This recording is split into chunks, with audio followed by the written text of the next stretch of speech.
नमस्ते दर्शकों, स्वागत है आप सबका एक और नए वीडियो में। आज हमारे साथ जुड़ रही हैं मुंबई महाराष्ट्र से मंजूषा जी, जो एक स्कूल टीचर हैं। म्यूजिक में बहुत मास्टरी रखती हैं, बहुत अच्छी क्लासिकल सिंगर हैं, कथावाचक हैं, श्रीमद् भागवत कथा करती हैं, बहुत सारी चीजों में ये मास्टरी करके बैठी हुई हैं। तो चलिए इनसे मिलते हैं और देखते हैं इनके जीवन के क्या आध्यात्मिक अनुभव हैं जो वो आज हमारे साथ साझा करना चाहती हैं। मंजूषा जी, आपका बहुत बहुत स्वागत है। धन्यवाद धन्यवाद सुनील। तो मंजूषा जी, सबसे पहले तो जानना चाहेंगे कि आप जो हैं क्लासिकल सिंगर भी हैं, बहुत रुचि है आपको, और साथ में आप कथावाचक भी हैं, श्रीमद् भागवत कथा वगैरह करती हैं, कीर्तन करती हैं। तो ये सब चीजें, ये जर्नी आपकी कैसे शुरू हुई? एक्चुअली बचपन से मेरे माता जी पिताजी उन दोनों के म्यूजिक के आवाज दोनों के अच्छे थे। मेरे पापा को बहुत अच्छा लगता था कि मैं हमारे घर पे कोई म्यूजिक का कोई करी। घर पे हमारे सबके आवाज तो म्यूजिक के लिए सबके अच्छे थे, लेकिन मैंने ही करियर वाइज मैंने ये म्यूजिक का मैंने चुन लिया। जब मैं स्कूल में पढ़ती थी तभी जो गाइडेंस वोकेशनल गाइडेंस ऐसा सब एक क्लास होता है, तो सब बच्चों को सर पूछते थे कि आप क्या बनोगे क्या बनोगे। तो नॉर्मली सब बच्चे तो यही जवाब देते हैं कि मैं डॉक्टर बनूंगी या मैं इंजीनियर बनूंगा वगैरह वगैरह। मुझे बचपन से पूछते तो मैं एक ही जवाब देती थी कि मुझे सिंगर बनना है, मुझे गाना ही गाना है। यही मैं पहले बचपन से ही मैं यही जवाब देती थी। तो वो और मेरी शुरुआत तो बचपन से ही क्लासिकल म्यूजिक मैंने पंडित विनायक राव कुंटे करके जो मुलुंड में है, अरे थे पहले। तो मैंने स्कूल के वक्त से ही मैं उनके पास मैंने गाना मेरा सीखना शुरू किया। तो तब वहां से मेरी म्यूजिक की जर्नी स्टार्ट हो गई। और आप कीर्तन और कथावाचक भी हैं। तो आप परमात्मा के काफी करीब हैं, क्योंकि जो लोग ये सब कुछ कर पाते हैं वो परमात्मा से काफी गहराई से जुड़े होते हैं, ऐसा मेरा मानना है। तो मैं जानना चाहूंगी आपके जीवन के वो डिवाइन एक्सपीरियंसेस जो आज आप हमें सुनाना चाहती हैं। पहले तो मेरे पिताजी बहुत बड़े साधक थे, नामस्मरण बहुत करते थे। और उनका परिचय देना हो तो वो एकदम जैसे संत तुकाराम जैसे एकदम सिंपल टाइप के वो थे। मेरे हमारे घर की घर गृहस्थी सब मेरी माता जी बहुत स्ट्रांग उनका ये था, तो वो सब माता जी संभाल दी थी। लेकिन पापा मेरे कोई अपमानास्पद कोई बात भी उनके साथ करे, तभी मैंने उनको कभी मेरे जिंदगी में मैंने उनको चिढ़े हुए हैं या क्रोध उनमें है ये मैंने कभी नहीं देखा है। तो मेरे बड़े भाई मेरी बड़ी बहन और या मैं सबसे छोटी हूँ, तो मैं सबसे लाडली थी सबकी। और मैं थोड़े जिद ज्यादा करती थी। लेकिन कुछ भी मुझे चाहिए होगा तो हम पापा के पास ही जाते थे, क्योंकि पापा कभी ना नहीं कहते थे। तो म्यूजिक के लिए भी मुझे पापा, मेरी मम्मी, मेरे बड़े भाई, इनका मुझे बचपन से बहुत सपोर्ट रहा है। तब की बात ऐसी थी, तीन तीन बच्चों को मेरे पापा अकेले सर्विस में थे और रेलवे में सर्विस में थे। तो हमारी फीस वगैरह भरने की इतनी उनकी ये नहीं थी। फिर भी मेरे मेरे भाई जब सर्विस में लगे, तो मेरे भाई ने भी मुझे बहुत सहायता की है। भाई भाई के बाद मेरे भाई की शादी के बाद मेरे भाभी जब आई, तो भाभी ने भी मुझे बहुत सपोर्ट किया है। तो मेरे पारिवारिक मुझे जो सपोर्ट मिला है बहन सब लोगों से, तो वो एक मेरे लिए वो आशीर्वाद है। तो पापा मेरे बहुत नामस्मरण करते थे। और मेरा हमारा जब स्कूल का जब वेकेशन होता था, हम बच्चे थे, तब हम लोग सब लोग सावंतवाड़ी करके मेरे मौसी के घर रहने जाते थे।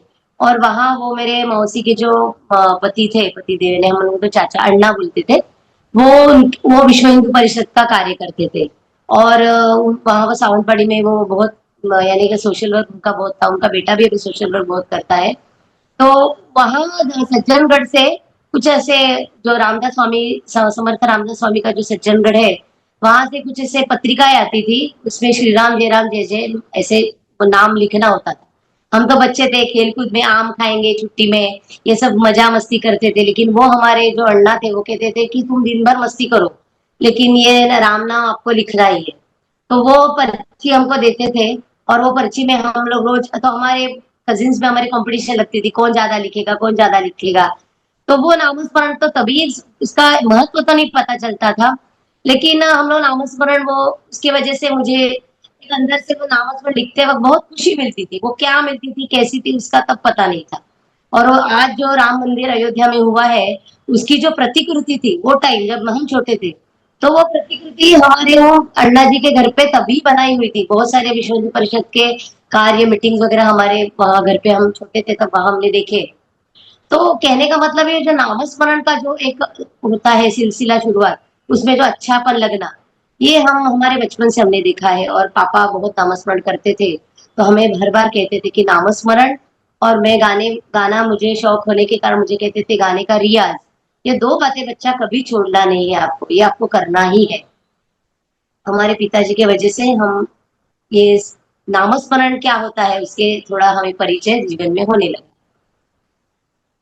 उसके बाद स्कूल कॉलेज में ऐसे मैंने एक बात मैंने देखी है, मेरे जीवन में मैंने जो जो मांगा है, कुछ भी मैंने जो चाहा है, वो हर चीज मुझे भगवान ने मुझे दी है।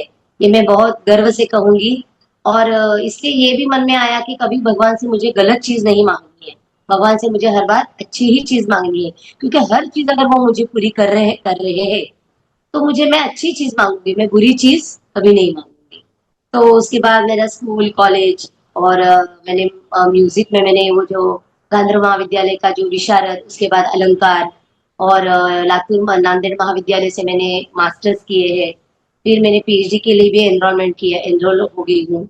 और कीर्तन तो मेरा बहुत जिंदगी में बहुत एक बहुत बाद में मेरे जीवन में कीर्तन का प्रवेश हुआ है। लेकिन तब तक ये नामस्मरण और रियाज मैंने बहुत किया है क्लासिकल म्यूजिक का। तो भगवान के भजन गाने, ये सब मुझे बहुत अच्छा लगता है। भगवान के लिए मैं रोज एक भजन तो गाती थी। जिंदगी पूरी मेरे वो भगवान के भजन गाने में तो मेरी पूरी जिंदगी गई। आपके जो है महाअवतार बाबा जी के साथ भी बहुत डिवाइन एक्सपीरियंस है, क्योंकि महाअवतार बाबा जी इस युग के सबसे बड़े अवतार माने जाते हैं। और उनकी कृपा जिस पर हो जाती है, उसकी आध्यात्मिक जर्नी में एक बहुत अच्छा पुश मिल जाता है। क्योंकि महाअवतार बाबा जी के बारे में जानते बहुत होंगे, लेकिन उनके अनुभव गिने चुने लोगों को ही होते हैं जो बहुत भाग्यशाली होते हैं। उनमें से आप भी एक हैं। तो आपके क्या एक्सपीरियंस है महाअवतार बाबा जी के साथ, प्लीज वो भी शेयर कीजिए। तो वो तो कहूंगी वो, लेकिन वो एक्सपीरियंस मुझे बहुत बाद में हुआ है। उसके पहले तो मेरा म्यूजिक का ये सब जो मेरा करियर था वो शुरू हो गया। मुझे म्यूजिक का ही करियर करना है, वो मैंने तय किया था।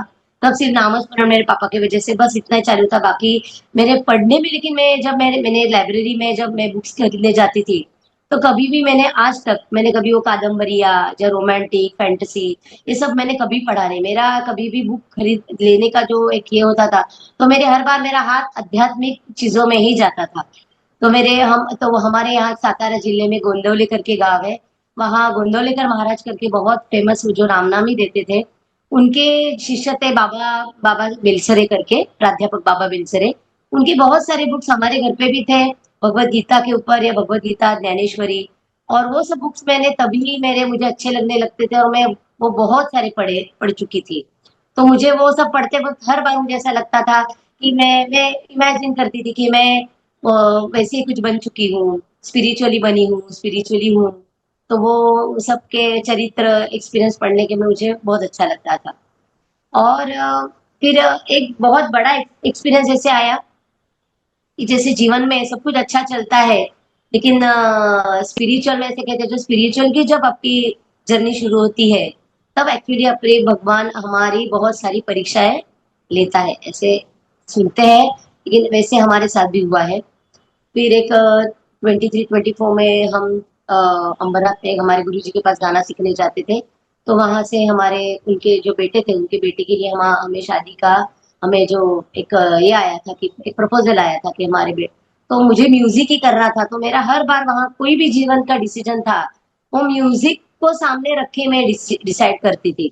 अभी मेरे बड़े भाई वो डॉक्टर पीएचडी है, वो पॉलीमर केमिस्ट्री में पीएचडी है, डॉक्टरेट है। मेरी बड़ी बहन एमएससी है। मेरी बड़ी बहन के जीजा जी, मैंने हमारे जीजा जी है, वो आईआईटी से गोल्ड मेडलिस्ट है। यानी सब पढ़े पढ़े लिखे हुए हैं, लेकिन म्यूजिक में आर्टिस्ट करके हमारे घर पे कोई नहीं था। सब लोग म्यूजिक वाले से कोई नहीं थे। तो मैंने ये सिलसिला देखा था कि जब ये नौकरी करने वाले एजुकेटेड फैमिली में क्या होता है, जो म्यूजिक के लिए हम अभी कहीं बाहर जाएंगे, रात रात में प्रोग्राम खत्म करके आएंगे, तो घर वालों का इतना सपोर्ट मिलेगा नहीं मिलेगा पता नहीं था। मेरी एक फ्रेंड की ऐसी शादी हुई, और वो घर वाले सब बोल रहे थे कि म्यूजिक में हम उनको करियर करने को दे देंगे। लेकिन शादी करने के बाद पता चल गया कि वैसे उन्होंने उनको करियर करने के लिए कुछ मौका नहीं दिया। तो वो सब मेरे दिमाग में था। तो मैंने यही सोचा था कि मैं शादी भी करूंगी, तो मुझे जो म्यूजिक में मुझे जो सपोर्ट करे। तो वो हिसाब से जब मुझे ये शादी के लिए एक प्रस्ताव आया हमारे गुरुजी से ही, तब मेरे माँ मम्मी पापा ने तो मेरे ऊपर ही सब रखा था। हमारे घर में बहुत वातावरण स्वतंत्र, लोगों स्वतंत्र रहने का था। कोई कभी हमारे कोई सब लोग हम तीनों जन ऐसे पले बड़े हैं कि हम हमारे लाइफ में कभी कुछ भी डिसीजन लेते तो सपोर्ट सबका होता है। तो वो शादी के लिए हमारे घर से तो चलो अच्छा लड़का है, हमारे क्या कास्ट का है, म्यूजिक में है, वो भी सितार बजाते थे, तो ये सब करके हमारी शादी तो हो गई। लेकिन शादी के एक दिन पहले, जहां से मेरी जर्नी में बोल रही हूँ, शादी के जब हमारे घर पे जो हमारे एक ग्रह बोलते हैं, हवन वगैरह होता है, बहुत सारे मेहमान लोग आए थे, वो मेहंदी वेंदी सब तब वो टाइम जो चल रहा था। दूसरे दिन मुझे हॉल में शादी के लिए जाना है, और मैं हमारे सब रिलेटिव सब से हमें हम रात को गप्पे पे मारते हम सोए थे, और अचानक से 3:30 4 बजे एकदम से मुझे किसी ने जगाया, और मैं एकदम वो एकदम मुझे क्या बोलते हैं, मेरी दिल की धड़कन बढ़ गई और मैं उठ गई एकदम। और मेरे कान में से एक परफेक्टली कोई मैन का, एक आदमी का मैंने आवाज सुना कि बेटा, मम्मी डैडी को अभी जाके बोलो कि मुझे ये शादी नहीं करनी है।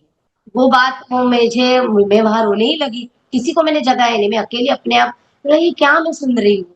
परफेक्ट एकदम कोई जैसे मैं आपसे अभी बात कर रही हूँ, वैसा मैंने आवाज मेरे कानों में वो सुना कि जाके आप बोलो कि मम्मी डैडी को मुझे शादी नहीं करनी है। अभी ये मेरे लिए एक्सपीरियंस बहुत अजीब था, पहला ये मेरा एक्सपीरियंस था। और उसके पहले यहाँ फोटो लगी हुई है जो बिल्कुल स्वामी समर्थ बोलते दत्त संप्रदाय के, उनको उनका मैंने धीरे धीरे मैं नामस्मरण मैंने तब स्टार्ट किया था। क्योंकि वहाँ मेरे गुरुजी जिनके पास जाते थे, वहाँ नाना उपाध्याय करके अम्बरात में थे, उनके पास गुरुजी के यानी वो स्वामी समर्थ की पादुका आई थी। और वहां मैंने एक्सपीरियंस ऐसे देखा था, हम सब लोग गाने के लिए उनके यहाँ स्वामी समर्थ का गुड़ी पड़वा के दिन दूसरे दिन स्वामी समर्थ जी का प्रकट दिन मनाया जाता है। और वो आयुर्वेदिक डॉक्टर भी थे। मैं उनके पास जाती थी, वो मुझे बहुत सारे स्पिरिचुअल बातें बताते थे, तो ये सब मुझे सुनने में तब अच्छा लगता था। तो वहां प्रकट दिन के एक दिन पहले मैं गई थी, देखा उनके साथ, उनके यहाँ प्रकट दिन के लिए बहुत सारे लोग आते हैं। लेकिन उनके घर में मैंने देखा एक छोटा सा रूम था, रूम में कुछ भी नहीं था, कुछ तैयारी ही नहीं थी। तो मैंने उनको पूछा, नाना अभी कल प्रकट दिन है और यहाँ कुछ भी तैयारी नहीं है। तो बोले आप रुको, रात तक कुछ ना कुछ स्वामी समर्थ जी कुछ ना कुछ बंदोबस्त करते ही है।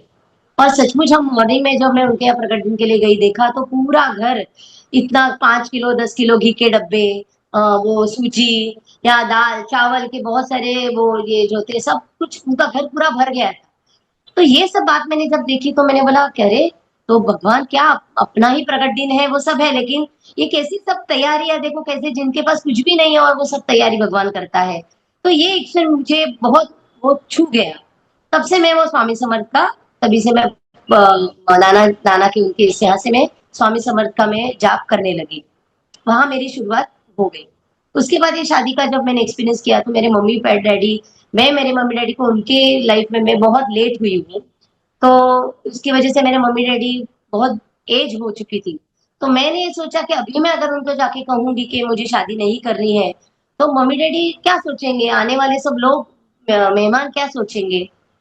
और पहले से मेरा स्वभाव ऐसा था कि हमारे घर पे सबसे छोटी होने के कारण, और अन्याय कोई किसी के ऊपर गलत बात करे, मम्मी डैडी के लिए कोई गलत बात करे, तो रिलेटिव्स में ऐसे में फेमस थी कि मैं एकदम मुंह फट, मैं तुरंत उनको उल्टा में जवाब दे दी थी। मेरे पापा को कोई बोले, मेरे मम्मी को कोई बोले, मेरे भाई को कोई बोले, मेरे परिवार के कोई सदस्य को कोई बोले, वैसे मेरे भाई और बहन मेरे वैसे नहीं थे, लेकिन मैं तुरंत जवाब दे देती थी।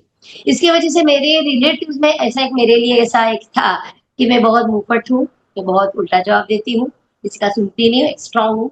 तो मुझे यही ऐसा लगा कि मैं अगर मम्मी डैडी को ये जाके बात बताऊं मुझे शादी नहीं करनी है, तो पहले मेरे सब में मुझे ताने मारते हैं, और ऊपर से अभी ये लोग मुझे गलत मेरे लिए बताएंगे, तो मैंने चुप रही, मैं कुछ नहीं बोली। तो मेरी शादी दूसरे दिन हो गई। और शादी का भी ऐसा था, मैंने स्वामी समर्थ की जी को उनको बोला था कि मेरी शादी आपके यहीं होनी चाहिए, आपके दिन आप वहां आने चाहिए, ऐसा मैंने सब उनको बताया था। तो ऐसा हुआ कि मेरा स्वामी समर्थ हमारे मुंबई में मुलुंजा है, वहाँ स्वामी समर्थ जी का मठ है, वो मठ में ही मेरी शादी हुई।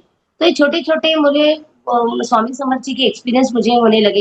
ये सुनने वालों को ऐसा लग सकता है कि ये तो छोटी छोटी बातें हैं, लेकिन मेरे लिए वो बहुत बड़ी मायने रखती है कि सब चीजें कि स्वामी समर्थ जी मेरे पीछे बहुत स्ट्रांगली है। फिर ऐसा होता है कि लाइफ में जो पड़ा आता है, बोलते हैं कि थोड़ा सा हमारे घर पे भी, पर्सनली तो मैं ज्यादा शेयर नहीं करूंगी, लेकिन हमारा और हमारे हस्बैंड का कुछ बातें बंद नहीं, वो जैसे अभिमान की स्टोरी होती है, वो भी आर्टिस्ट है, मैं भी आर्टिस्ट हूँ, उसके वजह से थोड़ा सा अनबन थोड़ा सा नहीं ज्यादा ही हो गया, थोड़ी मारपीट वगैरह जैसा होने लगा। तो फिर आज सुधरेंगे कल सुधरेंगे, मैंने मम्मी डैडी को कभी आके बताया नहीं ना, मैं कभी घर गई। ऐसे 10-12 साल तो मैंने निकाले, उसमें 2 मेरे बच्चे हो गए।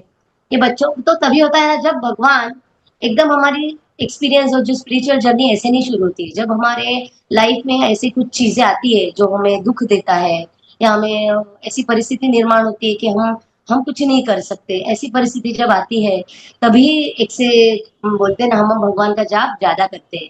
इसलिए देखो, कुंती माता भी भगवान को हर बार बोलती थी कि हमारे जीवन में दुख ज्यादा आए, जब दुख आएगा तो हम भगवान का ज्यादा नाम और भगवान का हम स्मरण ज्यादा करते हैं। वैसे ही मेरे साथ हुआ, जैसे ये मेरे अनुभव, मेरे घर पे ये सब घटना घटने लगी, तो मैं ज्यादा से ज्यादा मैं भगवान का स्मरण करने लगी, कि ताकि ये इसमें से मुझे वो निकाले। तो 10-12 साल तो हम एक साथ रहे, लेकिन वो क्या एक्सपीरियंस बहुत ही कुछ अच्छा नहीं रहा। कब निकालेंगे ये मैं सोच ही रही थी, लेकिन ऐसा एक सिचुएशन आ गया कि हमारे लाइफ में किसी एक हमारे फ्रेंड की हेल्प की वजह से हम वहां से ये डिसीजन लेना हम कर चुके। और मैं, हमारे बच्चे हो गए, 2 बच्चे, 2 बच्चों का भी एक एक्सपीरियंस ऐसा है। पहली बेटी तो मेरी हो गई, उसके बाद जो दूसरा बेटा था, तो मेरा ऐसा था कि ये जो मेरे लाइफ में जो प्रॉब्लम स्टार्ट हो गया, तो मुझे ये पढ़ने में ऐसा आया था कि हमको गुरु की बहुत जरूरत होती है। तो मैंने ये पढ़ा था, लेकिन मैंने गुरु कभी नहीं किए थे। तो मैं जब 4th-5th स्टैंडर्ड में थी, तो हम जहाँ रहते थे मुलुंड में, वहाँ हमारे बाजू में कोई खासनीस करके एक फैमिली रहती थी, और उनके नाना महाराज तराणेकर उनके गुरु थे। तो वो उनके बेटे के जनोई के टाइम भी वो नाना महाराज तराणेकर जो इंदौर के हैं, तो वो बहुत दत्त संप्रदाय के बहुत फेमस, वो वहां आए थे, और हम बच्चे थे तो हम उनके पास जाके उनके धोती को, पैर को हाथ लगाओ, ऐसे हम छोटे बचपन जैसा हम कर रहे थे। तो लेकिन मैंने ये तय किया था कि मुझे गुरु मंत्र अगर लेना है तो मुझे नाना महाराज तराणीकर जी से ही लेना है, वो मैंने तय किया था। लेकिन हमारे घर पे मेरे हस्बैंड का इतना तब सपोर्ट नहीं था, तो मैं अंदर से मैं नाना नाना को बोल रही थी कि मुझे आपके यहाँ के, मुझे गुरु मंत्र लेना है, कुछ भी करो लेकिन मुझे आपके यहाँ आना है। लेकिन मेरे हस्बैंड तो मुझे सपोर्ट नहीं करते थे, अगर वो मुझे ना बोलेंगे तो क्या करें। तो मैंने अंदर से नाना को ये, यानी दत्त भगवान को ही बोला कि कुछ तो कुछ करो, और मुझे ये इंदौर जाने की मुझे आज्ञा मिलनी चाहिए। तुरंत ऐसे हो गया कि मैं तब तक किशोरी आमोणकर जी के पास गाना सीखने के लिए जाती थी। उनका एक तोची नादू सुसुरु जाला करके एक उनका प्रोग्राम था, वो इंदौर में तय हुआ, इंदौर में प्रोग्राम करना है। हम उनके शिष्य सब शागिर्द थे, तो हम सब लोग किशोर तई आमोणकर जी के साथ हम लोग वहां इंदौर में गए। तो उनका ये जो इंदौर में जाने का जो प्रस्ताव आया, तो मुझे बहुत खुशी हो गई कि अभी मुझे वहां जाने को देखा, जो जो जो मैंने तय किया है वो सब मुझे मिला है आज तक। तो किशोरी दीदी का वो प्रोग्राम आने के लिए हम इंदौर चले गए। तो इंदौर में जाके मैंने तय किया था कि मुझे नाना महाराज जी के यहाँ से मुझे जाप लेना है, नामस्मरण लेना है। लेकिन ऐसा कुछ हो गया, जब हम गए तभी नाना जी के यहाँ उनके पोते का कुछ शादी का कुछ था, तो घर में सब लोग बिजी थे, तो उन्होंने बोला आज तो अनुग्रह वगैरह नहीं मिलेगा। अभी मुझे वापस टेंशन आया, अब मैं तो घर आऊंगी, अब मुझे वापस जाना है तो मैं क्या कारण बोलूंगी, मुझे घर से तो परमिशन नहीं मिलेगी। फिर से मेरे जोरदार मैंने नाम लेना चालू किया, मुझे वापस इंदौर जाना है, मुझे नाम लेना है, नाम लेना है। ये इसमें से क्या हो गया, वसंत बहार करके वो टाइम हमारे मुंबई में बहुत फेमस प्रोग्राम था। तो मेरे ननन के जो हस्बैंड थे, उन्होंने मुझे वसंत बहार प्रोग्राम के लिए पूछा कि आप गाएंगे क्या, लाइट म्यूजिक का प्रोग्राम था। तो मैंने हाँ कह दिया, कहाँ प्रोग्राम है, इंदौर। जैसे इंदौर में बोला तो मुझे बोला ये बार तो मुझे पक्का पूछ के जाना है। तो क्या करना पता नहीं था, तो मैंने नेबर्स को पूछा कि अब ये बार तो मैं नाना जी के यहाँ जाऊंगी, तो क्या करना होता है। तो बोले नहीं, वो आप वो हार वार पेड़े वेड़े लेके जाओ, और वो आपको जो पूछेंगे कि जो वैसे उनका जो सिस्टम है आप जाइए, तो ये बार फोन करके जाना, लेकिन ताकि आपको प्रॉब्लम नहीं हो। तो मैं फोन करके पूछी, तो उन्होंने बोला, यानी तब नाना नहीं थे एक्चुअली, नाना तो उनकी देहांत हो चुका था। उनकी एक जो बहू थी, उनसे मुझे नाम स्मरण मिला, लेकिन मैं नाना को बहुत मानती थी, दत्त संप्रदाय को। तो मैंने उनको फोन किया, मैं वहां पहुंची, और उन्होंने पूछा कि मुझे आपको भगवान कौन से अच्छे लगते हैं। अभी मुझे तो दत्त भगवान बोलना है, लेकिन मैं नाना के यहाँ जब गई, उनके जो पादुकाएं थी, वहां मैंने नमस्कार किया, तो उन्होंने मुझे पूछा आपको कौन सा भगवान पसंद है। तो मैंने बोला, मेरे पता नहीं मेरे मुंह से निकल गया गणपति। तो उन्होंने मुझे गणपति का नामस्मरण करने को दे दिया। वो मैं बहुत खुश होके मैं आ गई। जैसे उस स्नेहलतागंज करके जो नाना का जो घर है, उस स्नेहलतागंज का एरिया मैंने क्रॉस किया और मुझे दिमाग में आया, अरे मेरे को तो दत्त बोलना था और मैंने गणपति बोल दिया, ये कैसे हो गया? तो वो कुछ भगवान की कृपा होगी, क्या होगा पता नहीं, उनका क्या सिस्टम है क्या है, लेकिन जो लिखा होगा मेरे डेस्टिनी में पता नहीं। लेकिन मुझे जाप तो मुझे गणपति भगवान का मिल गया, वो भी मैं करने लगी। उसके बाद मेरे ऐसा हुआ, मैं जब नाना जी नाना का मैं चरित्र वो जो पोथी होती है वो मैं रेगुलर पढ़ने को मैंने स्टार्ट कर की। और एक बार ऐसे मुझे ध्यान भी मैंने स्टार्ट किया। और ध्यान में एक बार मुझे ऐसे आवाज आई कि आपको पूरे त्रिखंड में जो स्पिरिचुअल ग्रोथ करने वाला एक ऐसा बेटा मैं आपको आपके कोक में डालने वाला हूँ। और वो आवाज थी नाना माँ सराणी करके, वो मैंने जो सुना है वो मुझे लगी उनकी आवाज है। अभी ये पता नहीं पता है कि तो हमारे तब हमारे स्वामी समर्थ के और एक पादुका हमारे दादर में भानुदास ठाकुरदास करते हैं, उनके पास में जा रही थी। जीवन में मेरे ऐसे अनेक सारे गुरु के मेरी मुलाकातें होती गई। ये मेरे घर के ये प्रॉब्लम की वजह से मैं यहाँ वहाँ भटक रही थी कि तो उनके पास में गई, उनके पास मुझे लगा कि मेरे हस्बैंड अगर उनके पास जाएंगे तो वो उनमें थोड़ा बदलाव आ जाएगा, ये जो मारपीट हो रही है घर पे वो सब बंद हो जाएगा, वो भी थोड़े आध्यात्मिक हो जाएंगे, ऐसा सब मुझे लगा था। लेकिन वैसा तो हुआ नहीं। मैं जब भानुदास ठाकुरदास उनके पास जाने लगी तो उन्होंने मुझे एक ही बात कही कि मैंने बोला देखो मेरे हस्बैंड भाऊ आपके पास, उनको भाऊ कहते थे सब लोग, कि भाऊ हस्बैंड मेरे आपके पास आने चाहिए, वो अगर आएंगे ना तो उसमें बहुत बदलाव आएगा। तो भाऊ बोले कि देखो वो अगर मेरे पास आएगा तो आप मुझसे दूर जाओगे। तो ये बात पहले दिन उन्होंने मुझे कहा तो मुझे लगा दूर आने कहा, शायद ये मुझे भेजेंगे नहीं उनके पास। जैसे स्पिरिचुअली जब होता है तो हस्बैंड ना बोले इधर मत जाओ उधर मत जाओ करते वैसे हो जाएगा। लेकिन पता नहीं मैं वहां वहां जाना मेरा वहां भी जाना मेरा बंद हो गया। और मुझे ये एक्सपीरियंस हो गया कि नाना महाराज जी का मुझे सपने में या वो ध्यान में, पता नहीं मैं ध्यान में ही थी और मुझे आवाज सुनाई दिया कि मैं आपके त्रिखंड में आपके कोख में ऐसा बेटा जन्म लेने वाला है ताकि वो स्पिरिचुअली बहुत गुरु तत्वों में वो गुरु तत्व के जगह बैठने वाला है, ऐसा मैं आपको बेटा आपके कोख में डालने वाला हूँ। अभी किसको पूछे तो मैंने वो भाऊ को फोन किया, ऐसे ऐसे मुझे सपना आया है या ध्यान में मुझे अनुभूति हुई है। तो उन्होंने बोला देखो आप तो अभी इतने झगड़े कर रहे घर पे, एक पहली बेटी होगी अभी दूसरा बेटा का क्यों सोचेंगे क्योंकि इतने सब प्रॉब्लम चालू है ना, वो भी बात बराबर है। तो वो मेरे दिमाग से टॉपिक निकाल दिया। उसके बाद क्या हुआ, अचानक से मेरे मेरे हस्बैंड थोड़े दिन एक दो अढ़ाई साल के लिए बहुत सुधर गए। यानी ऐसा बदलाव उनमें आ गया कि वो जो झगड़े वगड़े सब खत्म हो गए। और मैं बहुत खुश हो गई कि सब कुछ अभी ठीक चल रहा है, सब ठीक हो गया। वो जैसे गृहस्थी जैसे एकदम बहुत अच्छी गृहस्थी करने लगे, सब कुछ ठीक। तो अभी मेरे मन में था मुझे बेटा होना चाहिए।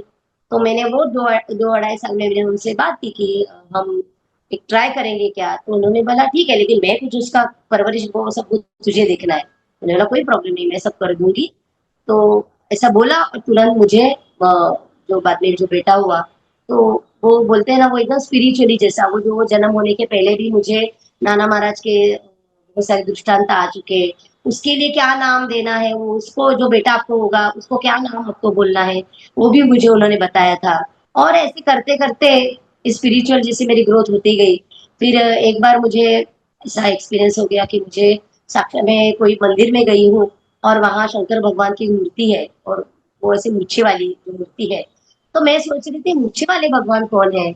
तो बाद में पता चला हमारे जो कुल देवत होते हैं, हमारे ससुराल के जो कुल देवत है रमणनाथ है गोवा के, जो हमारे मायके से जो होते शंकर भगवान ही सबके कुल देवत होते हैं, कुल देव परमेश्वर बोलते हैं।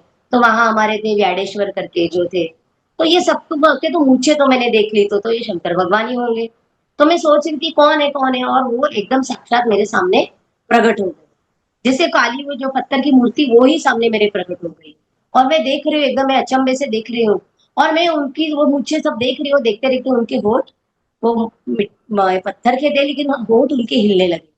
और एकदम वो जैसे वो पिक्चर में होता है वो कैमरा कैसे मारते हैं वैसा एकदम तो कैमरा जैसे बाजू में गया। और वहां यही जो काली मूर्ति है वो सजीव यानी कोई आदमी जैसा खड़ा है वैसे मूर्ति हमारे सामने प्रकट हो गई। और उन्होंने मेरे हाथ में एक स्फटिक की माला दी, वो माला मेरे हाथ में रखा और बोले आप आपको ओम नमः शिवाय जाप करना है। तो अभी भी मुझे याद है वो जब उन्होंने माला मेरे हाथ में लगाई तो उसका एकदम वो स्फटिक का जो ठंडा ठंडा वो एक अनुभव होता है वो भी मेरे हाथों को अभी भी मुझे पता चल रहा है। तो वो बात तो ठीक थी क्योंकि मुझे माला का स्पर्श मुझे गहराई से मुझे याद है। और ओम नमः शिवाय जाप उन्होंने मुझे दिया। फिर मैं जाप करने लगी, दत्त संप्रदाय से मैं जुड़ी भी थी। उसके बाद ऐसे हो गया, नाना महाराज जी के जो गुरु थे वो वासुदेवानंद सरस्वती, परमहंस परिव्राजकाचार्य वासुदेवानंद सरस्वती जो सावंतवाड़ी में है, माणगांव करके उनका स्थान है। और वो दत्त संप्रदाय के एकदम बोलते हैं ना कि वो खुद ही दत्त संप्रदाय के खुद ही दत्तावतार जैसे उनको मानते हैं, हम सब लोग मानते हैं उनको। वो नाना महाराज जी के गुरु थे। तो ये सब हमारे जो जीवन में सब घटना घटने लगी थी। फिर थोड़े सालों के बाद फिर हमारा डिवोर्स भी हो गया। तो मैं ऐसे सोच रही थी, हमारे में म्यूजिक है, हमारे में सब अच्छे टैलेंट्स है, तो ये मैं मेरे जीवन में ऐसे क्यों हो गया। तो तभी ना ये जो टेम्बे स्वामी जो मैं बोल रही हूँ, वासुदेवानंद सरस्वती, वो मेरे सपने में आए और वो उन्होंने मुझे ध्यान में उनको उन्होंने मार्गदर्शन किया कि देखो आपका जो लाइफ है, वो लाइफ आप बहुत साल बहुत अनेक जन्म तक, मैं कुमारिका ही मैं पैदा हुई और कुमारिका होके ही मैं गुजर गई। यानी मेरे अनेक सारे जन्म जो थे, वो जन्म मेरे कुमारिका ही थी। मैं सिर्फ कुछ कोई जन्म में मैंने ऐसे सोचा था कि मुझे बच्चे होने चाहिए, मुझे माँ बनना है, तो ये मेरा ये जन्म था। ये मैं मेरे दो बच्चों की मैं माँ बन गई और जैसे मैं माँ बन गई उसके बाद ही हमारे डिवोर्स हो चुका है। मैंने बच्चों को 17 साल हो गए, मैं बच्चों को बचपन से छोटे से बड़ा किया, बच्चे अच्छी पढ़ाई सब हो गई। अब मेरी जर्नी मेरे सवाल था कि ये मेरे जीवन में क्यों हो गया। तभी वो मुझे वासुदेवानंद सरस्वती ने बताया कि आपको, मुझे वो माता जी माऊली बोलते थे, माऊली, कि ये आपका जब ध्यान ये सब करने के लिए आपको निश्चिंत किया गया है। तो मैंने बोला वो सब ठीक है, मैं तो कर ही रही हूँ तो अच्छी बात है। तो आपको अभी जब ध्यान और उसमें आपको क्या करना है, आगे आगे आपको जाना है। तो वो मेरे धीरे धीरे मेरा ध्यान जब वो सब स्टार्ट हो गया। उसके बाद महाअवतार के बाबा जी का ऐसा हुआ कि मेरे एक डोरवेज ऑफ द लाइट, यानी मराठी में उसका है प्रकाश अच्छा वाटेवर, मंजिरी जोशी करके उनका ही बुक मेरे पढ़ने में आया। और सब लोग जैसे कहते वैसे मैंने भी योगी कथामृत मैंने भी बुक पढ़ा।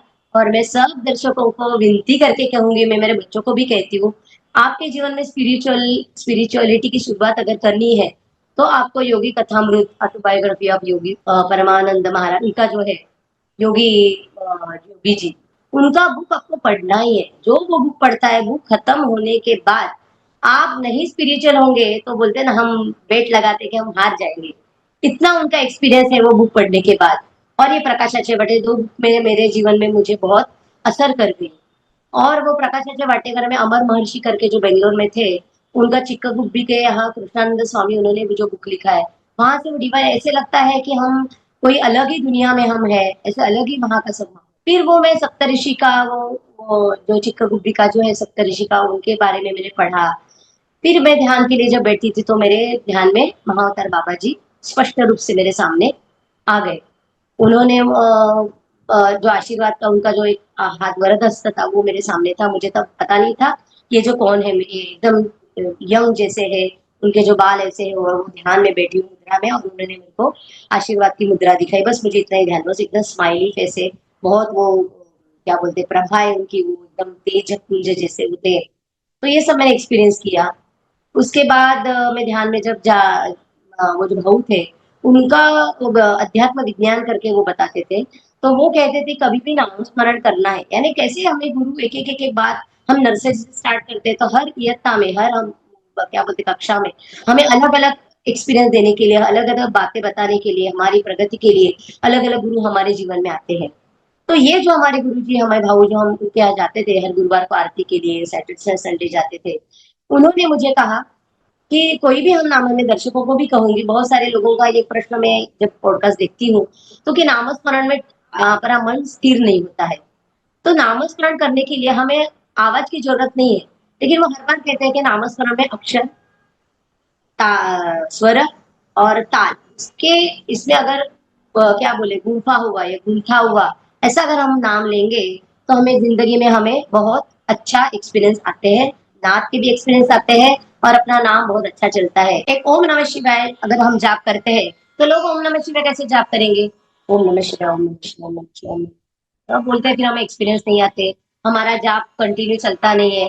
तो ये हमारे जीवन में जो भाव हुआ है उन्होंने बताया। सुर में हम सुर लगाए नहीं लगाए कोई ये नहीं, हमारे पास अभी ये सुविधा है इसलिए हमने ये लगाए है।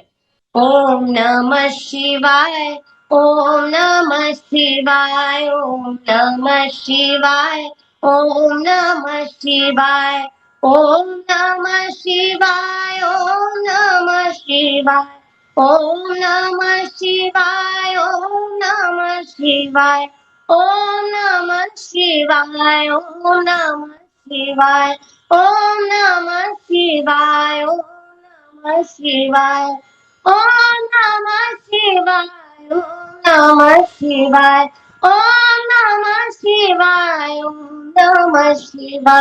ओम नमः शिवाय, ओम नमः शिवाय, ओम नमः शिवाय, ओम नमः शिवाय।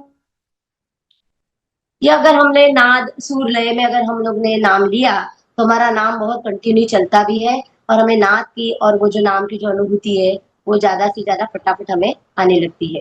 तो ये जो एक्सपीरियंस है तो म्यूजिक में जो मुझे करियर एक्चुअली करना था उतना म्यूजिक में तो हुआ नहीं, लेकिन मेरे जो म्यूजिक जो मैंने जितना रियाज किया था, ये जो बुक्स जो पढ़े थे उसका मैं कहती हूँ गुरु जी का, मेरे जो गुरु जो सदगुरु हमारे जीवन में आए हैं उनका आशीर्वाद की वजह से 2012 से 2010 से ही मैं कीर्तन करने को मेरी शुरुआत हो गई। उसका भी एक एक्सपीरियंस ऐसा रहा, जैसे जीवन में होते जाता है कैसे वो सिचुएशन आती है। जैसे मैंने कहा कि मुझे बेटा तो हमें बेटे के हम नहीं चाहते थे, लेकिन उनकी उस स्वभाव में से परिवर्तन आने की वजह से हमने बेटे का चाहा तो वो बेटा हो गया। तो ये जो लाइफ में जो जो चीजें आने लगती है वैसे वैसे वो माहौल बनाया जाता है, वो हम नहीं बनाते, वो भगवान हमारे लिए सदगुरु हमारे लिए बनाते हैं। ये एक्सपीरियंस मैंने मेरे जीवन में बहुत बार किया है। तो हमारे गुरु पूर्णिमा का एक प्रोग्राम था, क्लासिकल प्रोग्राम का, एक हमारे स्कूल में गुरु पूर्णिमा का प्रोग्राम होता था। तो वहां हम लोग क्लासिकल बंदिशें वगैरह जो विलंबित बोलते हैं वो सब हम, मेरा जो टर्न आया मैंने गा लिया और हम वहां बैठे थे। बाजू की क्लास में वहां जो ये भगवान का जो टाल बजते हैं हमारे वारकरी संप्रदाय में या नारदीय कीर्तन परंपरा में जो टाल बजाते हैं, वो टाल का मुझे बाजू की क्लास से आवाज आ गई। तो उसके पहले एक एक्सपीरियंस मुझे याद आया। एक ऐसे एक्सपीरियंस था कि गिरगांव में मैं मेरे हस्बैंड के साथ हम लोग गिरगांव में कहीं शॉपिंग के लिए जा रहे थे। तो वहां स्वामी समर्थ जी का मठ है। तो स्वामी समर्थ का मठ होने के कारण ही मैं उनके साथ वहां मठ में गई थी। तो वहां किसी का शायद बाबा महाराज साकारकर उनका वहां कीर्तन चालू था। तो वो कीर्तन की वजह, वो कीर्तन जो आरकरी कीर्तन जो होता है उसमें बहुत सारे लोग वो व्हाइट कपड़े पहने हुए, टोपी पहने हुए और पगड़ी वो पहने हुए लोग कीर्तनकार थे और वो ताल बजाते हैं और वो गा रहे थे। वो टाल का जो ध्वनि, वो मृदुंग का वो ध्वनि, उस वजह से मेरी मुझे एक अलग ही वहां एक्सपीरियंस आ गया। मैं वहीं के वहीं, मेरे एकदम बोलते हैं रोंगटे खड़े हुए, मेरे आंखों से पानी आने लगा और मैं अलग ही अनुभूति में वहां मैं खड़ी रही। मैं भूल ही गई कि मैं वहां मंदिर में खड़ी हूँ, मेरे साथ मेरे हस्बैंड खड़े हैं, मैं सब कुछ भूल गई। और मुझे ऐसा लग रहा था वो मैं एक्सपीरियंस करते हुए मैं कहीं जाऊं ही नहीं, मैं वहीं खड़ी रहूं। वो जब एक्सपीरियंस हो गया तो मुझे बाहर बाहर से हम बाहर निकले तो देखो माया कैसे काम करती है। फिर मैंने तय किया कि मुझे ये बार बार में टाल जो बजते हैं वो टाल का मुझे अनुभव मुझे करना है। लेकिन जैसे वो नमस्कार नमस्कार करके हम जो बाहर निकले, हम तो घूम रहे वो गिरगांव की गलियों में और ठाकुर द्वार वहां हम गए थे, वहां घूम रहे और तुरंत माया कैसे काम करती है दिमाग में से हमारे वो पूरा निकल गया कि हमें वो एक्सपीरियंस, हम भूल भी गए कि हमें वो एक्सपीरियंस हुआ है। वो एक आनंद खुशी वो शांत तो मुझे लग रहा था, लेकिन हमारे वो माया की वजह से हमारे बोलते हैं ना हमारे जीवन में मुझे और एक्सपीरियंस करने होंगे शायद, संसारिक बातों की शायद होगा कुछ ऐसे, इस वजह से वो हमारा दिमाग से वो निकल गए। उसके बाद ये जो गुरु पूर्णिमा का प्रोग्राम था तो ये टाल का आवाज मुझे बाजू के क्लास से आने लगा। तो मैं वहां गई तो वहां देखा तो एक श्रीकांत महाजन करके पार्ला में रहते हैं मुंबई में। वो ये कीर्तन के क्लासेस वहां लेते थे। अब मैं क्लासिकल गाने वाली हूँ, ये क्लासिकल छोड़ के मैं उनके वहां क्लास में जाके बैठी, उनके परमिशन ली कि मैं यहाँ बैठ सकती हूँ क्या, तो बोले हाँ बैठिए। तो मैं वहां बैठ गई। तो उन्होंने वो ताल वाल बजा रहे थे, गा रहे थे, मुझे बहुत अच्छा लग रहा था, वही सेम एक्सपीरियंस मुझे आने लगा। फिर ये बात होगी, मैंने उनको बोला कि मैं कीर्तन सीख सकती हूँ क्या। और ये जो हो रहा था उस दरमियान एक्चुअली हमारे घर पे जो प्रॉब्लम वो एकदम बोलते हैं ना एक्सट्रीम लेवल पे जाके हमारा वहाँ डिवोर्स हो चुका था, बच्चे और हम लोग अलग रहे थे, अकेले हम लोग रहने लगे थे। तो अभी तो मैं फ्री थी, मुझे यही करना है जीवन में, मुझे वो तो वासुदेवानंद सरस्वती जी ने तो बोला ही था कि आपको यही करना है। तो मुझे लगा कि मुझे क्लासिकल के ज्यादा मुझे कीर्तन में मुझे दिलचस्पी है शायद, पता नहीं। तो मैंने उनको कहा कि मैं आपके यहाँ क्लास होता है तो मैं आपके यहाँ सीख सकती हूँ क्या। उन्होंने बोला हाँ सीख सकते हैं। तो उन्होंने कुछ फीस बताई, वो टाइम मैं अकेली ही, मेरा सब घर परिवार में अकेली करने की वजह से मुझे वो फीस मुझे जरा थोड़ी सी ज्यादा लगी। तो मैंने उनको प्रणाम करके हाँ मैं आऊंगी बोल के मैं निकली, मैं नहीं आई उसके नहीं। उन्होंने मुझे बोला दूसरे दिन कि आप यहाँ के थोड़ा सा क्या बोलते हैं नामस्मरण और नाम के ऊपर, और उन्होंने मुझे गीता का 6वां अध्याय, वो जो 13वां अध्याय उसके ऊपर मुझे आप बात करेंगे क्या, मुझे पूछा था। तब तक मैंने कभी गीता ज्ञानेश्वरी कभी नहीं पढ़ी थी। फिर मैंने वो सारा पूरे ग्रंथ उन्होंने मुझे 1 हफ्ते का टाइम दिया था, मैंने वो सब पढ़ने को स्टार्ट किया। और वो पढ़ते पढ़ते मैंने नोट्स बनाए। फिर मैं वहाँ अगले नेक्स्ट सैटरडे संडे में वहां जाके मैंने नामस्मरण और ये जो पढ़ा था मैंने उसके ऊपर से बोलते, और पढ़ वो जो मैं जहाँ जब मैं पहली दफा खड़ी थी, तो मैं एक्सपीरियंस दीदी आपको शेयर करूंगी कि जब हम वहां खड़े रहते तो हमें पता नहीं, हमें हमें तो लगता है मैं कर रही हूँ, लेकिन जब हम खड़े रहते वो टाइम मुझे ऐसा लग रहा था कि कोई शक्ति मुझे मेरे अंदर आके समाविष्ट होके मेरे से कोई बुलाया जा रहा है, ऐसे मेरे से गवाया जा रहा है, ऐसे वो एक्सपीरियंस था। लेकिन उनकी फीस वो सुन के फिर मैं उसके बाद तो वहां क्लास में नहीं गई, तो वो वहां एक्सपीरियंस वही रह गया। उसके बाद मेरे पापा जो कीर्तन और उनको जो नामस्मरण बहुत पसंद था, हमारे मुलुंड में ही आपको सबको पता होगा कि सज्जनगढ़ के रामदास संप्रदाय के अ, मकरंद हुआ रामदास जी करके बहुत बड़े कीर्तनकार है, बहुत बड़े फेमस कीर्तनकार है। उनका कीर्तन वहां चालू था, तो मेरे पापा ने मुझे बोला कि आप कीर्तन के लिए ऐसे सब आएंगे क्या। अभी कभी कभी ऐसा है ना, हम संसार और इसमें रहते, तो मैंने बोला हाँ आऊंगी आऊंगी आऊंगी। तो पापा ने बोला नहीं आज आपको आना ही है, तो लास्ट के जो 2 डेज थे मैं वहां कीर्तन के लिए, पापा ने बोला इसलिए जाके बैठी। जैसे उनका पहला जो झांझ बोलते वो ताल जैसे उन्होंने बजाया और जो उनकी जो गाना स्टार्ट हो गया, सेम मुझे वही एक्सपीरियंस ऐसे ही हो गया। अभी भी मैं वो याद करती हूँ, मेरे आंखों से पानी शुरू हो गया और मेरे रोंगटे खड़े हो गए। मैं अलग ही भाव और जो मेरे गिरगांव में जैसा होता सेम वो मैंने एक्सपीरियंस वहां किया। और तब मुझे अंदर से एकदम से लगा नहीं मुझे कीर्तन करना ही है। तो कहाँ करना है क्या करना है मैं सोच ही रही थी। तो फिर हम तब तक मैं फिर माटुंगा में मेरे स्कूल का भी एक एक्सपीरियंस ऐसा था। मेरी बेटी का एडमिशन के टाइम मैं जो स्कूल में मैं अभी पढ़ाती हूँ, मैं म्यूजिक टीचर हूँ दादर में। वहां मेरे बेटी का जब मेरा और ये सब हो मैंने डिवोर्स के टाइम भगवान कैसे मेरे लिए सब सिचुएशन बना रहे थे, यानी वो मुझे पता नहीं चला। तब मेरे बेटी के एडमिशन के टाइम वो स्कूल में उन्होंने बेटी का इंटरव्यू चालू है, लेकिन उन्होंने पहले मेरे हस्बैंड को पूछा कि आप यहाँ सर्विस करेंगे क्या। तो मेरे हस्बैंड बोले नहीं मैं तो सर्विस सर्विस करने वाले में से मेरा नहीं हो जाए। फिर तुरंत वो मेरे पास उन्होंने पूछा कि आप सर्विस करेंगे क्या। मैं तो बहुत अलग अलग जगह में म्यूजिक टीचर की सर्विस कर चुकी थी, मेरे पास एक्सपीरियंस था। तो मैं उन्होंने सामने से जब ऑफर आई तो मैंने बोला कि मुझे जो मैं अभी डबल ग्रेजुएट सब हूँ, तभी कैसे था कि म्यूजिक टीचर के लिए 10th स्टैंडर्ड होना चाहिए और विशारद वो जो बोलते हैं वो इतना ही एक्सपीरियंस की जरूरत होती है, यानी एजुकेशन की जरूरत होती है, क्वालिफिकेशन। लेकिन मेरा तो डबल ग्रेजुएट मेरे इसमें भी था, म्यूजिक में था, और मैं बीकॉम भी थी यूनिवर्सिटी मुंबई यूनिवर्सिटी की। तो मैं वहाँ वो परफेक्ट बैठ रही थी, तो मैंने उनको कहा कि बोला कि जो ग्रेजुएशन स्केल वगैरह जो होता है वो सब मुझे अगर मिलेगा तो ही अभी मुझे जॉब करना है, क्योंकि हर जब बार वो म्यूजिक टीचर को थोड़े दिन के लिए बुलाते हैं फिर नहीं बुलाते, ऐसे मैंने बहुत एक्सपीरियंस किए थे। तो मुझे परमानेंट जॉब अगर देते हैं तो मुझे यहाँ करना। तो मैंने बोला हाँ हम आपको परमानेंट जॉब देते हैं। तो मैं वहां जाके वो अर्जी वर्क हो गई, मेरा इंटरव्यू इंटरव्यू तो म्यूजिक गाना ही मुझे गाना था, वो मैंने गा लिया। उसको मेरा मेरा क्या बोलते मेरा वहाँ जॉब तय हो चुका। आज नहीं बोलते मेरे 23 ईयर्स, सिंस 23 ईयर्स मैं वहाँ जॉब कर रही हूँ। तब तक तो डिवोर्स नहीं हो चुका, लेकिन मेरे पीछे जो शक्ति है, ये शक्ति मेरे लिए कैसे कैसे सिचुएशन बनाती गई और मेरे लिए सब तैयारी बोलते हैं ना, सब कुछ वो तैयार कर, मेरे क्या बोलते हैं, मेरा बेसिक मेरे लिए एक जमीन तैयार करते करते ये भगवान मेरे लिए करते गए, ये मेरा बहुत मानना है।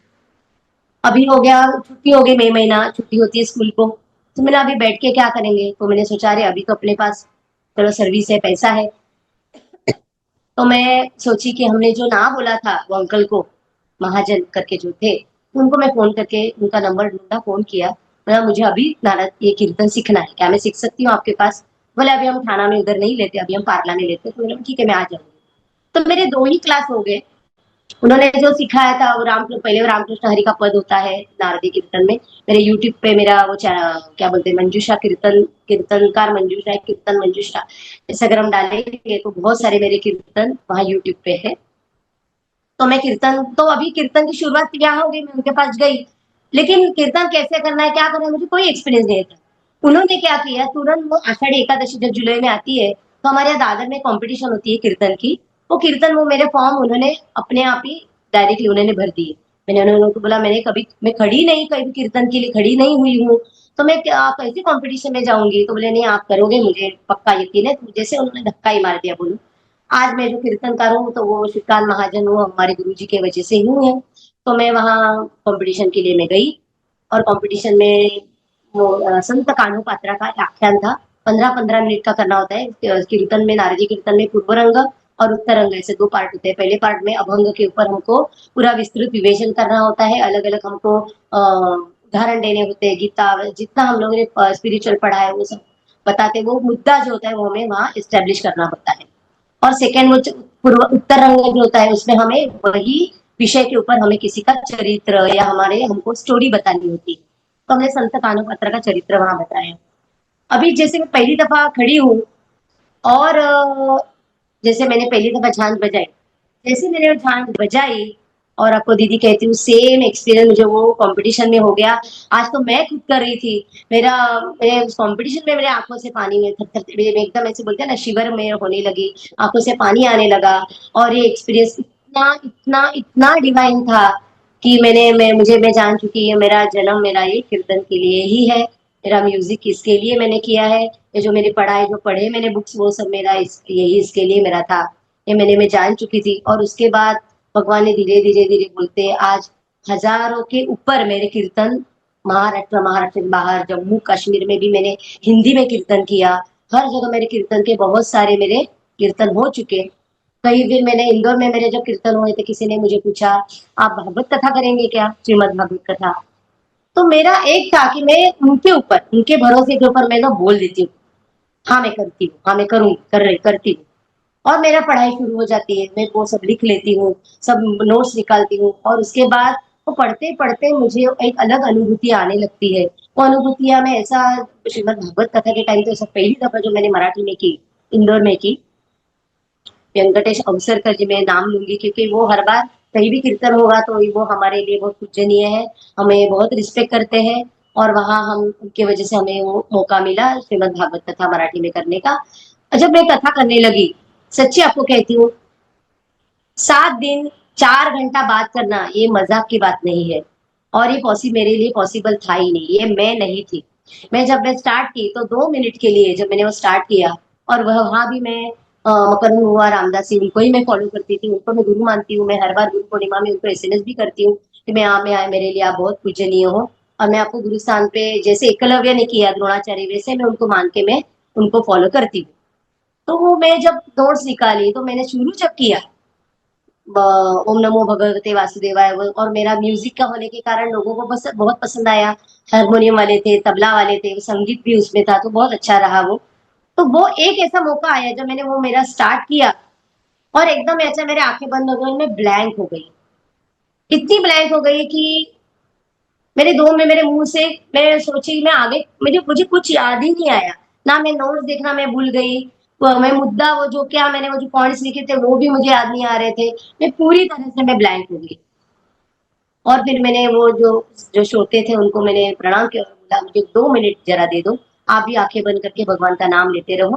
तो मैं भी आंखें बंद की और अंदर से मैंने भगवान श्री कृष्ण को जोर से मैंने पुकारा कि हे भगवान श्री कृष्ण आप आइए, मुझे सहायता कीजिए। मेरी पात्रता नहीं है यहाँ बैठने की, मेरी बिल्कुल पात्रता नहीं है। मेरे जीवन में ऐसे एक्सपीरियंस हो गए हैं, ऐसे ऐसे लेक इसमें से मैं निकली हूँ कि ये मेरी जगह है, हो ही नहीं सकती। अब मैं बैठी गई हूँ तो मुझे भी मैं पीछे पीछे तो नहीं आ सकती, तो कृपया आप क्या दीजिए मुझे सहायता। दीदी मैं सच कहूंगी उसके बाद जैसे फ्लो बनता है मुझे समझ में आ रहा था, ऐसे फ्लो कंटिन्यू मेरे जो मैं सिर्फ आंखों से मैं वो जो पॉइंट पे मैं नजर जाऊंगी और उसके बाद मेरे मुंह से फटाफट जो निकले पढ़ा पढ़ा तो था, लेकिन हम पढ़ते नहीं है। तब तक मुझे लग रहा था मैं पढ़ के मैं कर लूंगी, लेकिन वो हम नहीं होते। वो टाइम भगवान का जो मेरे मुझे एक्सपीरियंस हुआ, और वो 7 दिन ऐसा रहा जैसे बोलते हैं ना हमारे मराठी में बोलते हैं चढ़ती भाजड़ी, यानी एक एक दिन ऊपर ऊपर ऊपर चढ़ते गया। और 7वें दिन जब वो कथा पूरी हो गई, तो कथा पूरी होने के बाद सिर्फ मैं थैंक्स बोलने के लिए जब मैंने हाथ जोड़े तो मैं वहीं पे मैं ध्यान अवस्था में चली गई। मुझे ना लोग सामने कौन है, कोई मुझे कुछ भी पता नहीं। अभी किसी ने मेरा फोटो निकाला तो मैंने देखा, लेकिन वो मुझे वो फोटो में कभी शेयर भी नहीं किसी को किया। वो मैंने फोटो कभी बाद में रखा भी नहीं मेरे पास, क्योंकि मुझे ऐसा लगता है कि ऐसे सब होने की वजह से क्या पता कल जाके कभी मुझ में अहंकार आ जाए। तो अहंकार तो मुझे कभी भी आना ही नहीं है। लेकिन एक्सपीरियंस की वजह से मैं पूरी तरह से डीपली कृष्ण भगवान में मैं समर्पित हो गई। तुरंत उसके नेक्स्ट ईयर मुझे वही वेंकटेश अवसर जी, जो मेरे लिए बहुत पूजनीय है, उन्होंने मुझे कहा कि दीदी यहाँ से लोग इंदौर में तो हिंदी भाषिक है, अब मराठी में तो क्या क्या आप हिंदी में करेंगे? तो मैंने कहा देखो, हम तो मुंबई में रहते हैं, हमारी मुंबई की बम्बैया भाषा होती है। क्या रे कैसा रे ऐसा सब हम इस तरीके से हम भाषा हमारी होती है। आप जो इंदौर वाले जो मध्य प्रदेश के भाषा वो बहुत हाई लेवल की हिंदी होती है। तो वो तो वैसी हिंदी तो हम नहीं बोल पाते। हिंदी बोल लेते हैं लेकिन उच्च भाषा तो नहीं बोल पाएंगे। लेकिन हमसे जो बनता है मैं हिंदी में कर लूंगी वही। तो अभी तो मुझे एक्सपीरियंस कि वो मेरे पीछे है तो सब कुछ हो जाता है। मैंने वहां भी हाँ कह दिया, और फिर मेरे हिंदी में मेरी कथा, भागवत कथा हो गई। तभी तो मैं पहले दिन से मैं शुरुआत से ही कृष्ण भगवान को समर्पित हो गई। और कृष्ण भगवान का मुझे इतना एक्सपीरियंस बढ़िया रहा कि जब वो यशोदा मैया जब वो गोकुल छोड़ के जब भगवान निकलते हैं, तब का जो मेरा एक्सपीरियंस था, वो बात करते करते मुझे मेरे सामने वो पूरे पिक्चर्स मुझे दिखने लगे कि यशोदा मैया विलाप करके बुला रही है। और वो विलाप करते समय मुझे वैसा एक्सपीरियंस कर जैसे मैं ही यशोदा मैया हूँ। और यशोदा मैया के ऊपर क्या बीती होगी कि वो जो कृष्ण भगवान चले गए उसके बाद कभी वो वापस गोकुल में नहीं आए। वो यशोदा मैया के ऊपर क्या बीती होगी। आज हमारा बेटा, हम गृहस्थी में हैं, हमारे बेटे बेटी जब हमसे दूर जाते हैं, हमारी शादी की बेटी की अगर शादी होती है हम रोते हैं, तो उसको कितना बुरा लगा होगा, कितना क्या हो वो एक्सपीरियंस होगा। वो आंखों से जब आंसू मेरे भागवत कथा में बहुत बार आती है, तो बड़प्पन नहीं है, लेकिन वो आंसू जब आते हैं तो एक अलग ही खुशी हमें मिलती है। अभी भी कहते वक्त एक अलग ही खुशी महसूस हम करते हैं। उसके बाद वो जो वेंकटेश जी थे, उन्होंने कोई लोगों ने मुझे ऐसे भी उनको एक्सपीरियंस हुआ पता नहीं, वो कहते हम आप जब वहां बैठे थे हिंदी का जो कथा जब शुरू खत्म हो गई, तभी मुझे लास्ट डे पे मुझे ऐसे मेरे को ध्यान अवस्था में गई, तो तब उन्होंने कहा कि हम आपको साक्षात लक्ष्मी के स्वरूप में हम आपको देख रहे थे। मैंने हंस के वो बात टाल दी कि ऐसा नहीं, आपको हुआ ये आपका बड़प्पन है, आपको ऐसा दिखा। लेकिन हम हर नारी तो लक्ष्मी का रूप ही होता है, तो शायद इसलिए आपको ऐसा, आपके जो भाव है हमारे लिए शायद उसकी वजह से आपको लगा होगा। उसके बाद ये कथा वगैरह हो गया। बी इन बिटवीन मुझे याद आ रहा है जब हमारा जो डिवोर्स का जो प्रोसेस चालू था, उस समय हम इतनी तकलीफ से हम गुजर रहे थे कि बच्चों को बड़ा भी करना है। डिवोर्स में मैं तो मेरे हस्बैंड को छोड़ भी नहीं पा रही थी तभी, क्योंकि मुझे लग रहा था हम हमारे बिना वो भी कैसे रहेंगे। लेकिन वो इतने एक्सट्रीम लेवल पे हमारे ये सब बातें हो रही थी, तो ये ठीक था कि मुझे अलग ही होना है। तभी हमारे जीवन में the laws of the spirit world करके जो शामुक दावर हमारे यहाँ जो उनका the laws of the spirit world book पढ़ने में आया। और देखो कैसे मैं बताती कैसे होता है। मैं जिस स्कूल में पढ़ाती हूँ वो स्कूल पारसी स्कूल है। हमारे यहाँ के बहुत सारे बच्चे वो शामुक दावर के संस्था में डांस सीखने के लिए जाते भी थे। तो मैं जब वो स्कूल में जा रही थी, मैं वहाँ स्कूल में वो बुक मैंने यानी स्कूल मेरा बुक पढ़ना जब हो गया तो वहां मैंने ऑटो राइटिंग मैंने देखा, ऑटो राइटिंग करना है। तो ऑटो राइटिंग का जब मैंने पढ़ा तो उसके 6-7 महीने पहले मेरे पापा गुजर गए थे। और मेरे पापा बहुत स्पिरिचुअल होने के कारण मुझे ये जब मैंने पढ़ा तो मुझे ऐसा लगा कि मुझे पापा के साथ मुझे कांटेक्ट करना है और मुझे पापा के साथ मुझे कनेक्शन बनाना है। अब ये मुझे कौन गाइड करेगा? तो देखो जब पारसी स्कूल है, पारसी स्कूल है, शामुक दावर को तो सब लोग पहचानते हैं, शामुक दावर के पास तो नहीं जा सकती। तो ये सब वहां उनकी जो अगर आपने खुर्शेद भावनगरी का वो बुक है, अगर आपने पढ़ा होगा तो वो जो रतु और वो जो दो लड़के वो जो मोटर कार एक्सीडेंट में गए, वो सब आपको प्रस्तावना आपको पता होगी, शायद ये लोगों को पता होगी। तो वो पढ़ के मुझे भी ऑटो राइटिंग करना है, मैंने तय कर लिया। जो जो मैंने तय किया वो मेरे सामने, मुझे भगवान ने मेरे सामने हर चीज मुझे लाके रखी है। तो हमारे यहाँ एक भूपृष बलसारा करके हमारे टीचर है, मेरे साथ सहेली मेरी कलीग है। मैंने वो हमको वही सामने हम पढ़ ही रहे थे, मेरे दिमाग में आया भी और तुरंत मैं खड़ी तो मैंने उनको पूछा कि बलसारा मैडम, आप आपको तो ये सब पता होगा ना कि ये आपके पारसी लोगों में ऑटो राइटिंग बहुत करते हैं। तो बोले हाँ, उसके बहुत सारे वॉल्यूम बहुत सारे फेमस है, हमको पता है ये सब। तो मैंने बोला फिर आपको पता है क्या कि ऑटो राइटिंग कौन सिखाएगा? तो उन्होंने बोला अरे अपने स्कूल के पीछे ही वीरा बारसीवाला करके एक है, और उनकी बेटी अपने स्कूल में है, पर बारसीवाला। अभी देखिए, गोपाल बारसी वाला तब तक 8 9 10 स्टैंडर्ड में पहुंच चुकी, 9 तक पहुंच चुकी थी। लेकिन वो जो 4th स्टैंडर्ड में थी, वो अच्छा गाती थी। तो मैं म्यूजिक टीचर होने के कारण जो अच्छे अच्छे बच्चे गाते हैं, उनको मैं बोल लिख के देती थी कि चलो आप अच्छे गाते हो, कहीं आपके नजदीक कोई अच्छा क्लास हो म्यूजिक का तो आप क्लास करिए, आपको म्यूजिक को आपको बढ़ावा देना है। तो मैं पारसी लोगों को ज्यादा नॉर्मली कहती हूँ कि आप वेस्टर्न म्यूजिक सीखिए, क्योंकि उनके यहाँ वेस्टर्न म्यूजिक ज्यादा होता है, उनका आवाज का जो क्वालिटी होती है वो भी वेस्टर्न म्यूजिक के लिए एकदम सुटेबल होता है। तो मैं घर एक बार आ रही थी, तो ये वीरा भरसी वाला मेरे सामने, वो उनकी बेटी की राह देख रही थी। तो वो मेरे पास, जब मैं उनके सामने गई, वो मेरे नजर आंखें जो मिला रही थी, इतने डीपली मुझे अंदर झांक के देख रही थी। उन्होंने मुझे पूछा कि आप मेरे बेटी को म्यूजिक सिखाओगे घर पे आके? तो मैंने बोला कि मुझे, मैंने उनको सुना है गाना बेटी का, बेटी अच्छा गाती है, लेकिन आप उसको वेस्टर्न म्यूजिक सिखाओ, आप इंडियन म्यूजिक नहीं सिखाओ, क्योंकि उसका जो क्वालिटी है वो वेस्टर्न म्यूजिक का है, ऐसे मुझे लगता है। और टाइमिंग भी हमारा कुछ मैच नहीं होगा, तो वो नहीं हुआ। लेकिन शायद मैं तभी, अगर भी वो 4th स्टैंडर्ड में तभी जाती थी, शायद मेरा उनसे तभी कनेक्शन होता। लेकिन वो तभी वो होना नहीं था, वो योग नहीं था। तो ये मुकेश बलसारा को जो मैंने पूछा, तब तक ये बेटी 4th वाली जो पल बारसी वाला है, वो 8 9 तक पहुंची थी। मैंने वो नंबर लिया, मैंने वीरा बारसी वाला को उनको फोन भी किया। वो तो मुझे पहचानती थी एज ए टीचर, वो पेरेंट थी। तो उन्होंने, उनका एक स्टाइल होता है, कभी भी उनको कुछ पूछेंगे तो वो बोलेंगे ठीक है अगले वीक मुझे फोन करना। तो मैंने उनको बोला नहीं, अगले वीक नहीं, मैं कल गुरुवार है, मैं स्वामी समर्थ का मानती हूँ, दत्त संप्रदाय, कल गुरुवार है, तो मैं कल ही मुझे आना है प्लीज। तो उन्होंने बोला ठीक है, कितने बजे स्कूल छूटती है? तो मैं, तब मैं, हमारी 3 बजे स्कूल छुट्टी थी, तो मैं 3 बजे के बाद, वो फारसी कॉलोनी में रहती है, मैं उनके घर गई। उन्होंने मुझे पूछा आप कौन से गुरु को मानते हो? तो मैंने, मेरे पास स्वामी समर्थ का जो फोटो था वो मैंने दिखाया। अभी देखिए कैसा होता है, वो फोटो जैसे उन्होंने देखा, वो पारसी है, वो साईं बाबा के बहुत भक्त है। तो साईं बाबा को मानती है, तो उन्होंने स्वामी समर्थ कभी, उनको पता नहीं था, उन्होंने देखा भी नहीं था। तो मुझे उन्होंने क्या बोला कि अरे ये तुम्हारे गुरु है क्या? मैंने बोला हाँ। अरे ये तो मेरे से 1 हफ्ता पहले से मेरे पीछे पड़े हैं। मैंने मेरे ये आपके पीछे पड़े हैं किसके लिए? तो बोलते वो मंजूषा, यानी मेरा तभी, मैंने शादी के बाद मेरा आर्या नाम था, फिर मैंने वापस में मेरा मेडल नेम लगाने लगी मंजूषा। तो बोले वो मंजूषा आपके पास आएगी, उसको आप गाइड करो। वो मंजूषा आपके पास आएगी, उसको आप गाइड करो, उसको आप स्पिरिचुअल गाइड करो। अभी देखिए, वो ब्रह्मांड नायक हम उनको बोलते हैं, स्वामी समर्थ इतने बड़े, वो मेरे लिए पहले ही जाके उधर बोल, जैसे हम अपना इसकी पहचान बता के जाते हैं, वैसे उन्होंने मेरे लिए वो पहले ही वहां जाके भूमि तैयार करके रखी है।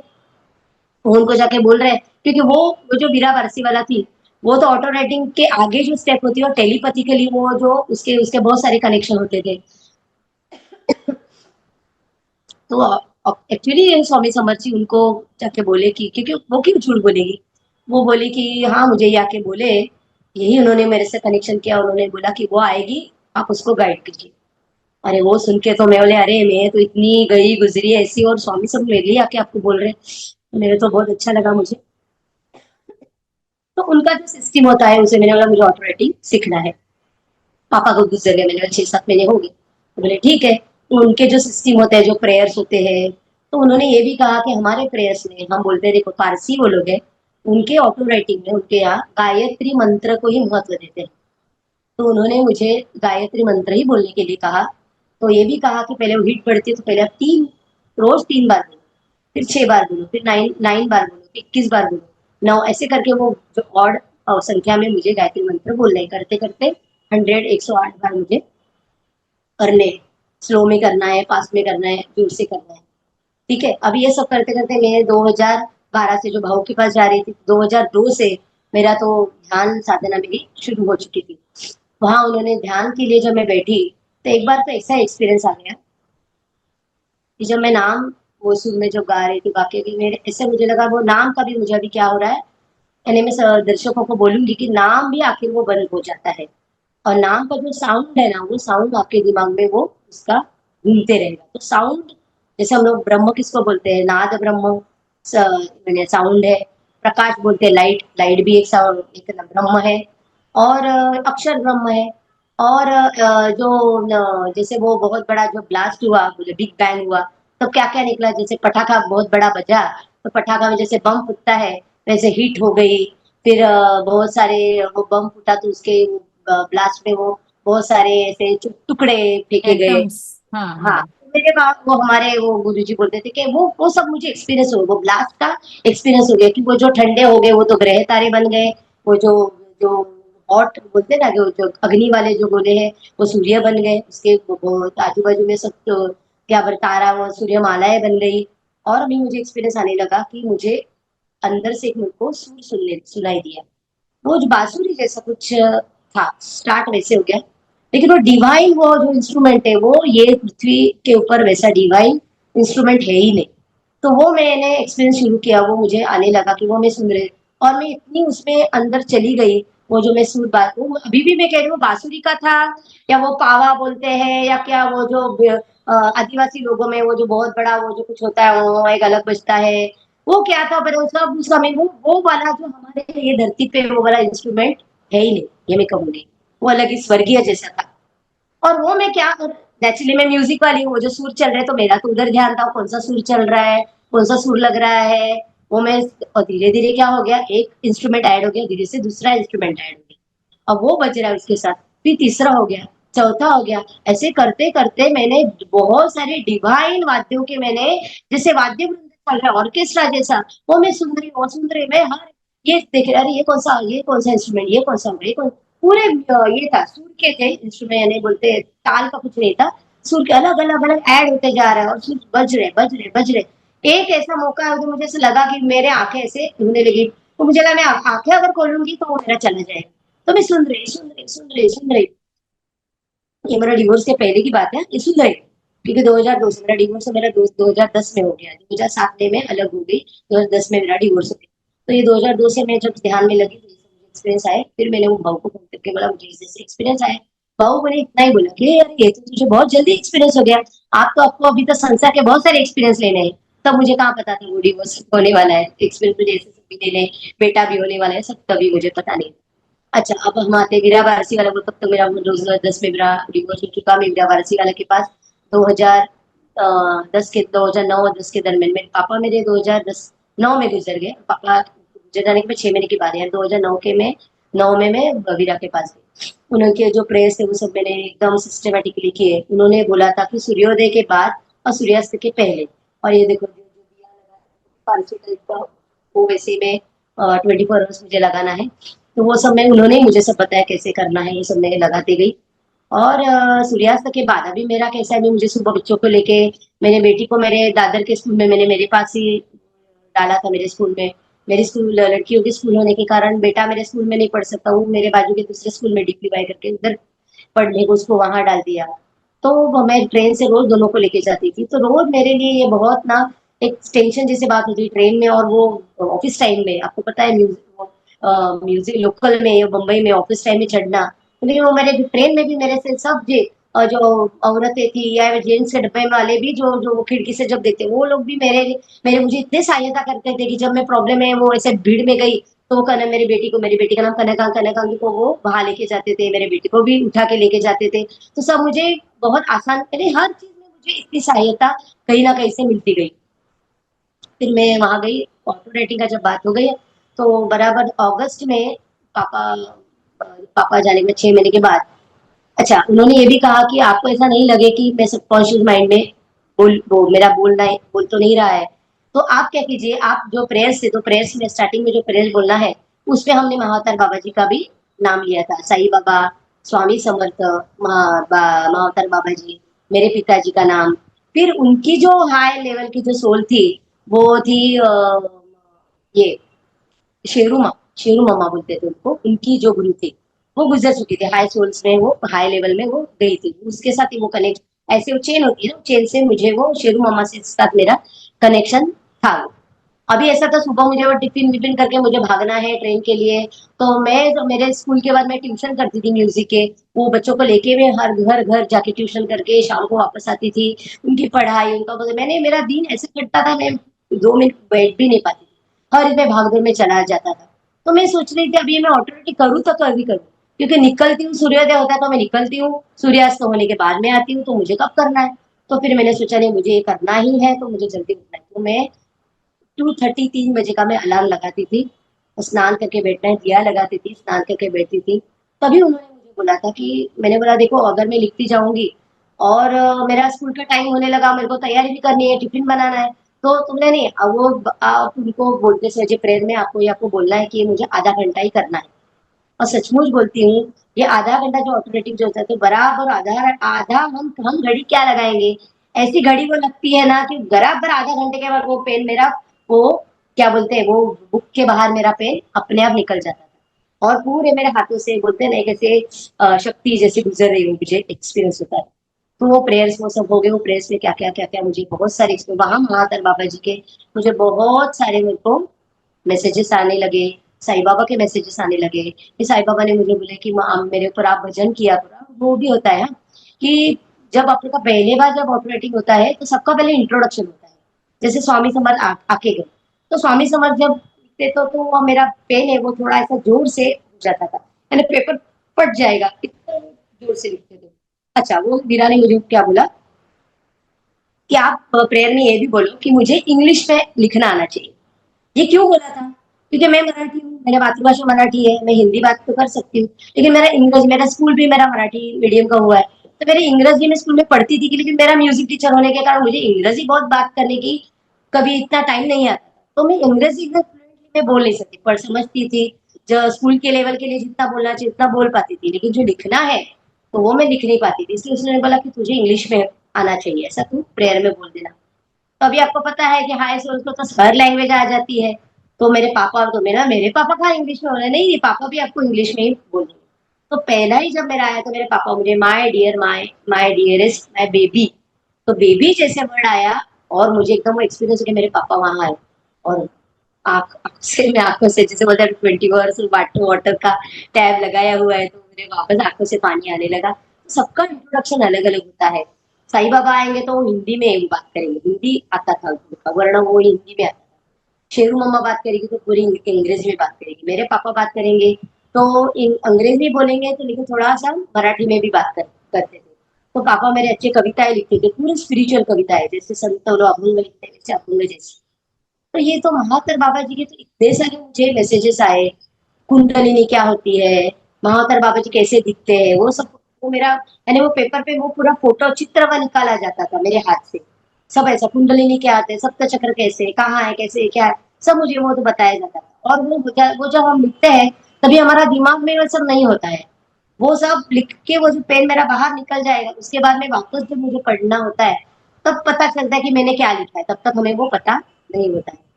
तो ये सब एक्सपीरियंस हो गए, और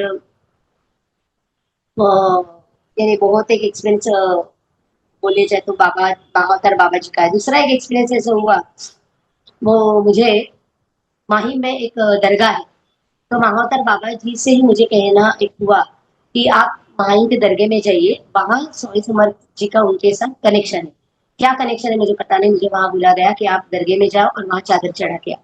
अभी मैं तो मराठी ब्राह्मण फैमिली की थी, हम कभी बुद्ध दरगाह पे नहीं गए, लेकिन महावतर बाबा जी ने कहा और इन्होंने कहा तो उनके मैं वहां गई दरगाह पे, और वहां मैंने वो चादर चढ़ाई, तो वहां का भी मुझे अलग एक एक्सपीरियंस मुझे अलग होने लगा। दूसरा एक ऐसा हो गया कि कीर्तन जब मैं करने लगी तो ये छोटी छोटी बातें, बहुत सारी कीर्तन के लिए बाहर गांव में जाती थी, लास्ट मोमेंट पे मेरा रिजर्वेशन होना, लास्ट मोमेंट पे मेरे को कुछ भी प्रॉब्लम हो जाए तो भी मेरा क्या बोलते हैं, कुछ भी हो जाए लेकिन मेरे कीर्तन के लिए, और कीर्तन में मुझे दत्त संप्रदाय दत्त के बहुत सारे अनुभव मुझे कीर्तन में भी हुए हैं। मेरे ग्वालियर में जब मेरे कीर्तन हुए थे वही भी, वहां भी मेरा एक्सपीरियंस हुआ है। मैं जब कथा कर किए थे तब मेरे जो तबले वाले थे वो भी ऐसा एक्सपीरियंस हो गया था कि उनको साक्षात वो जो सब लोग जो भगवत कथा के लिए बैठे थे, तो उनको वहां स्वामी समर्थ जी उनको वहां दिखाई दे, तो कथा होने के बाद मुझे उन्होंने, तबले वाले जो मेरे भाई थे, उन्होंने मुझे कहा कि दीदी स्वामी समर्थ जी आपके कथा के लिए आके गए हैं। तो मैंने बोला बाप रे, ये भी ऐसे एक्सपेरिमेंट मेरे लिए कुछ अलग अलग अलग है ये सब। और ये होने के बाद में फिर गोंदोले में जब गई थी, तो गोंदोले में वहां बहुत सारे कीर्तन काम की लिस्ट लगी थी, और मैं तब नया नया कीर्तन करने को स्टार्ट किया, तो मुझे लगा मुझे भी यहाँ कीर्तन करना है।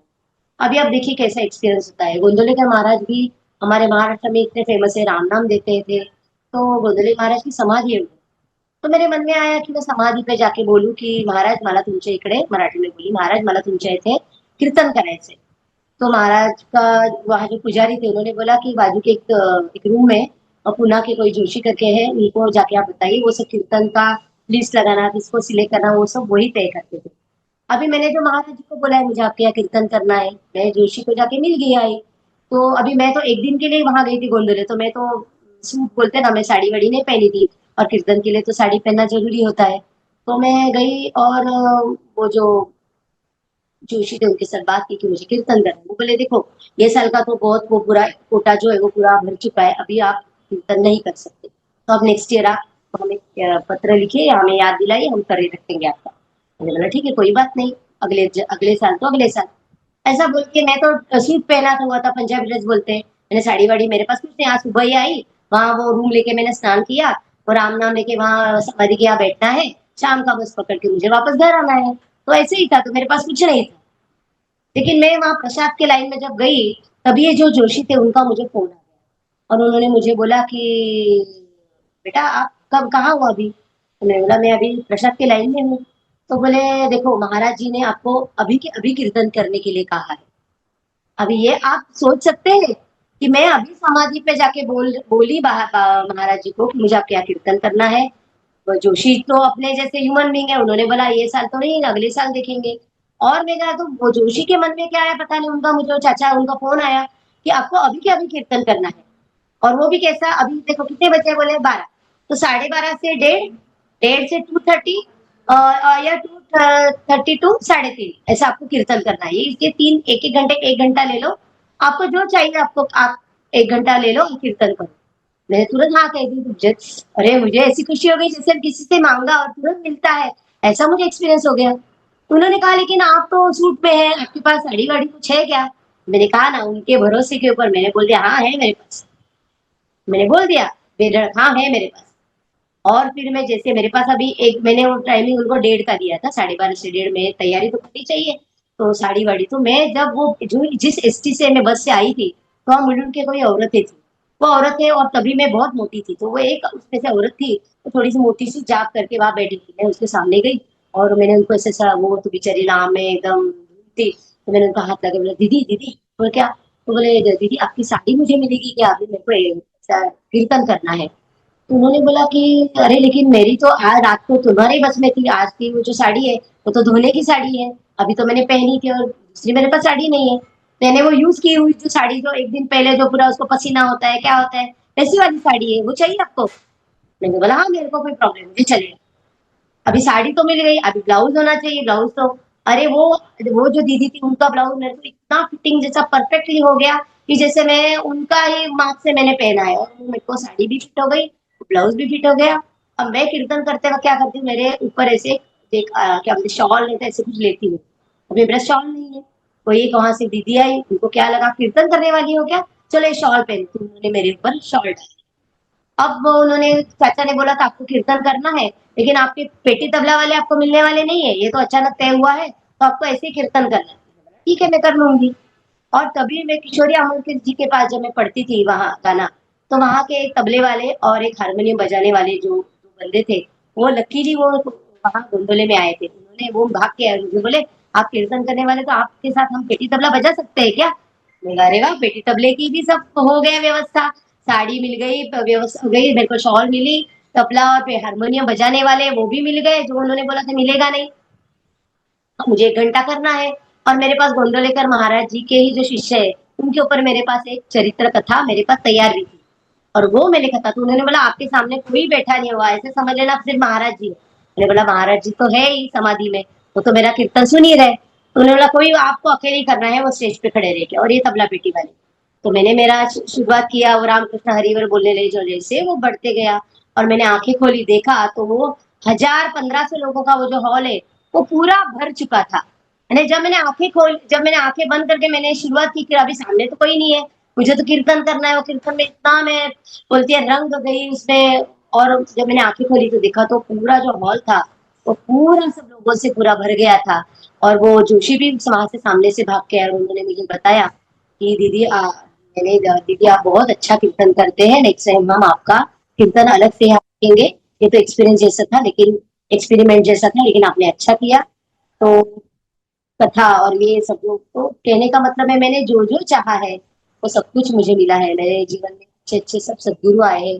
उसके बाद और एक बात हुई, हमारे यहाँ कीर्तन में एक सिस्टर ये उपाध्याय। ना, ये आपका 1 घंटे से ऊपर हो गया है, बहुत लंबा बहुत जा मैं रहा है। आपका नहीं बताती हूँ, हाँ। क्योंकि मैंने पूना में शक्तिपात दीक्षा जैसे ली, उसका एक्सपीरियंस बताती हूँ।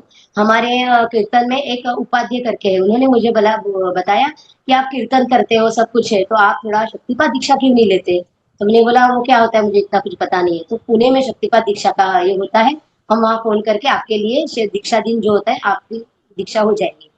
तो तभी वहां एक से एक्सपीरियंस हुआ कि हमने वो नंबर ढूंढ नहीं रहे थे, और वो वहां के जो पुणे के जो उनके जो सेक्रेटरी है, जो महाराज जी है वहां के जोशी गुरु जी, उनके जो सेक्रेटरी है वो उनके बिल्डिंग के नीचे ही आए थे। वो बोले यार हम यही आपके बिल्डिंग के नीचे आए हैं, वो थाना में रहने वाले थे, वहां पुणे से आए थे। वो ऊपर आ गए, उन्होंने हमको दीक्षा दिन बताया, और मैं वहां दीक्षा के लिए हम पुणे में चले गए।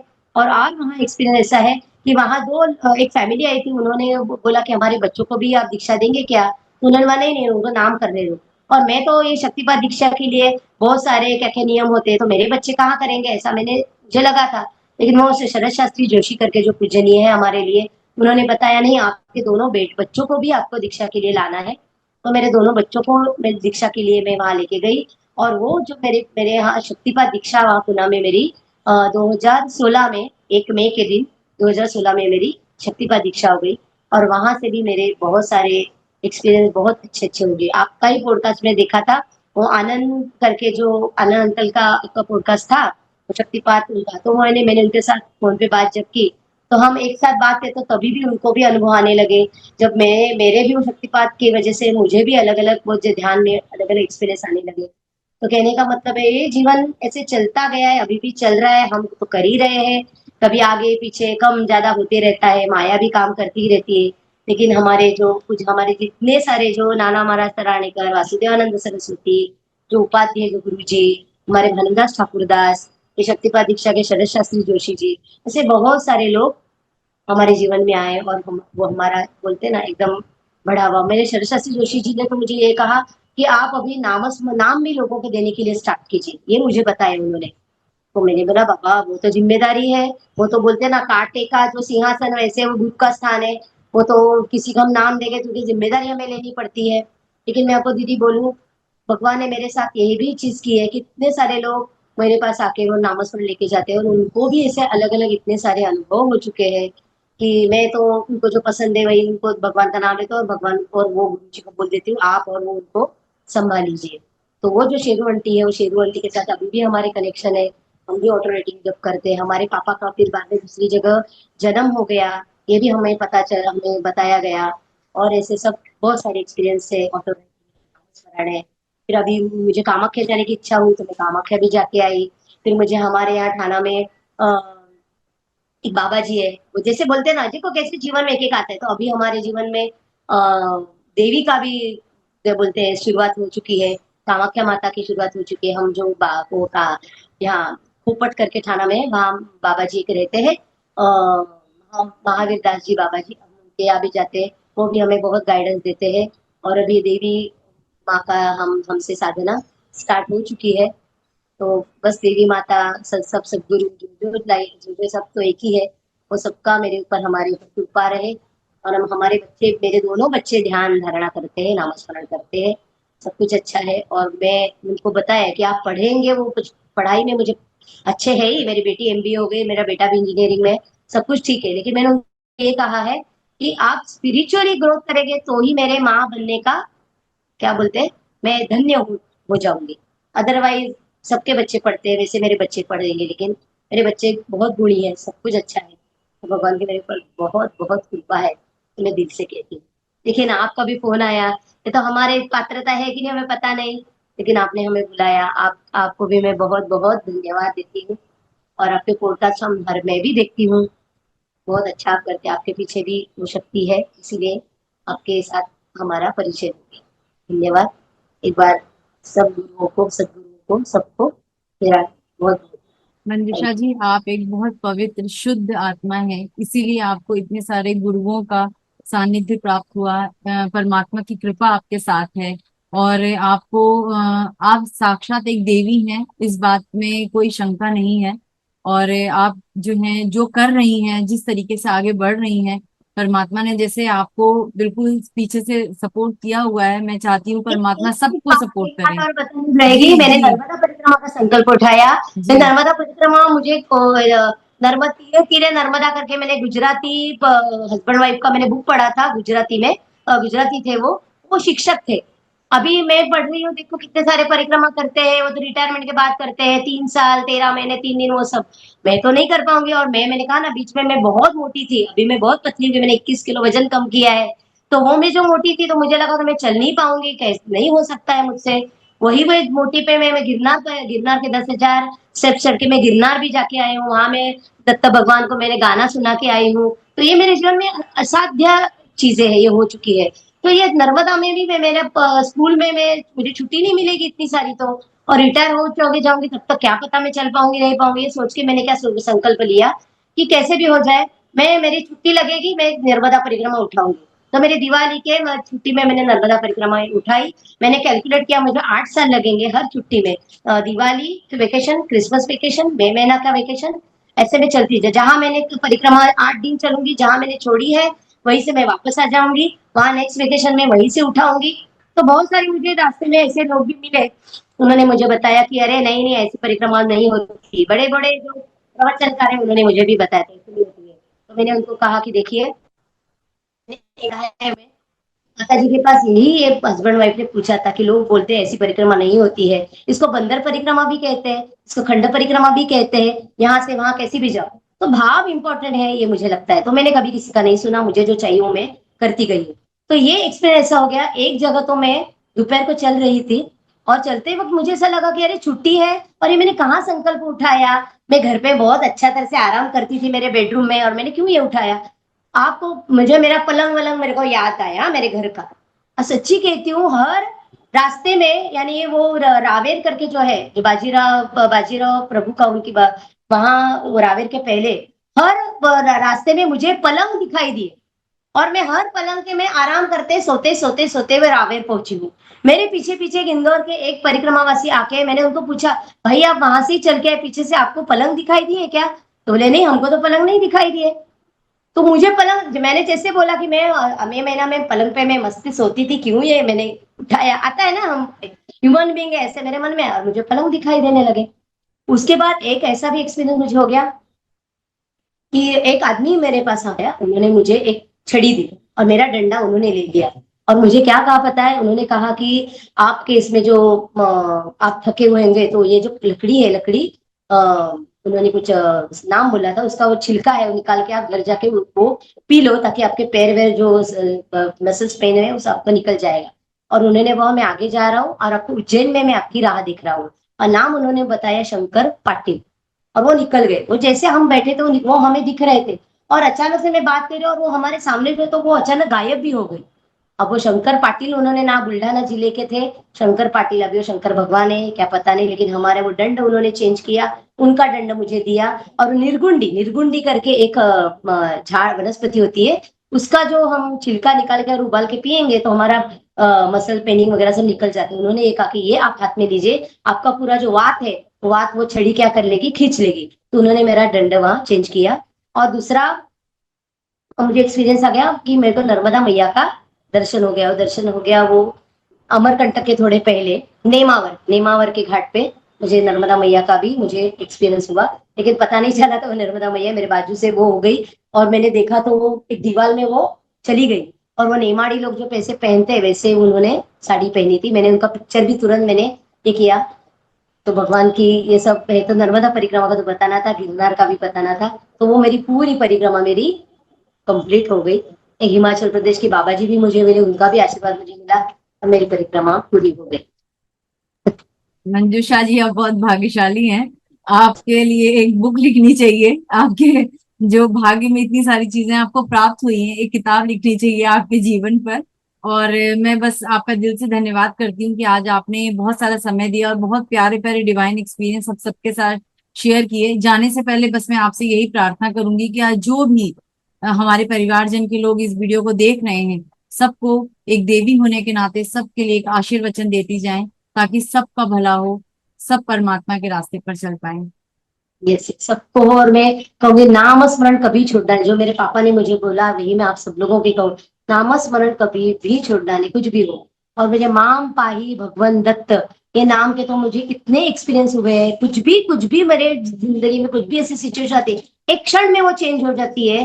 माम पाही भगवन दत्त, तो ये मैं कहूंगी कि जो दत्त संप्रदाय कोई भी हो, ये जाप से आपको मिरेकल जैसा आपकी सिचुएशन चेंज हो जाएगी, वो आपको दिखाई देगा। ये पक्का कहूंगी। ठीक है दीदी। बहुत बहुत धन्यवाद, बहुत बहुत धन्यवाद मंजूषा जी। आप जैसी पुण्य आत्माओं का इस प्लेटफॉर्म पर हमेशा दिल से स्वागत करती हूँ। और मैं चाहती हूँ कि आप जैसे और भी लोग आगे आएं, अपना ये जो डिवाइन एक्सपीरियंसेस है हम सबके साथ शेयर करें, ताकि जितने भी हम लोग देख रहे हैं, जितने भी लोग जुड़े हुए हैं, सबको परमात्मा के प्रति एक आस्था बने, विश्वास बने कि अगर हम सच्चे हैं तो परमात्मा, अगर हम एक कदम चलने के लिए आगे बढ़ाते हैं तो परमात्मा 10 कदम आगे आते हैं और हमको बिल्कुल मदद करते हैं आगे बढ़ने में। उनके बहुत से डिवाइन एक्सपीरियंस होते हैं। आपका दीदी, दिल से बहुत बहुत हम धन्यवाद। ऑटोमेटिक करते हैं ना, तो हमारे दिमाग में वो जो काम करता है, मुझे लगा ये जी। गलत तो नहीं होगा। तो मैंने हाँ। वो वीरा को पूछा, वीरा दीदी को, कि कैसे है, तो उन्होंने मेरे को ऑटोमेटिक में एक बार आया कि अभी जो दिवाली है, हिंदुओं की आपकी दिवाली है, तो दिवाली सेलिब्रेशन के लिए मैं आपको एक गिफ्ट देने वाली हूँ। मुझे तो लगा कोई सिद्धि विद्धि मिलेगी, तो मेरे वो भाऊ से सुना था कि सिद्धि में हमें अटकना है, हमको सिद्धि विद्धि नहीं चाहिए। तो उनके घर पे वो जो शेरू आंटी है, वो पारसी कॉलोनी में जा रही थी, वो तो गुजर गई 1980 में, 87 में कुछ। तो उनके घर पे एक क्रिस्टल रखा था, जो सोने के इसमें वो बांधा हुआ था। तो वो क्रिस्टल वीरा को टेलीपैथी के लिए बताया गया कि आपको क्रिस्टल वो लेना है, और वो ये मंजूषा जी को देना है। वो स्पिरिचुअल में भी उन्होंने मेरा नाम आरुषि रखा था, आरुषि को देना है। तो वो क्रिस्टल अभी भी मेरे ये गले में है, देखिए। ये क्रिस्टल वो शेरू आंटी का है, जो कितना गुजर। सुंदर है, कितना प्यारा है। तो ये क्रिस्टल उन्होंने मुझे दिया है। तो उसमें से तो पता चलता है, नहीं तो वो देखो सोने से बंधा हुआ वो कौन शेरू आंटी क्यों मेरे तक क्यों आएगा? उनके भी घर वाले होंगे, क्यों देंगे ऐसा? लेकिन वो उन्होंने मेरे लिए ये दिवाली सेलिब्रेशन जो मैंने मेहनत की थी, उसका ये गिफ्ट उनकी तरफ से मुझे मिला है। आपको तो परमात्मा ने आपका आपके घर में इतना प्यारा डिवाइन एक बच्चा भेज दिया, आपके जीवन को इतने सारे गुरुओं के फूल से सजा दिया। आपके तो जितने गुण गाए जाए, आप देवी हैं, साक्षात देवी हैं। आपका दिल से मैं धन्यवाद करती हूँ, बहुत बहुत धन्यवाद।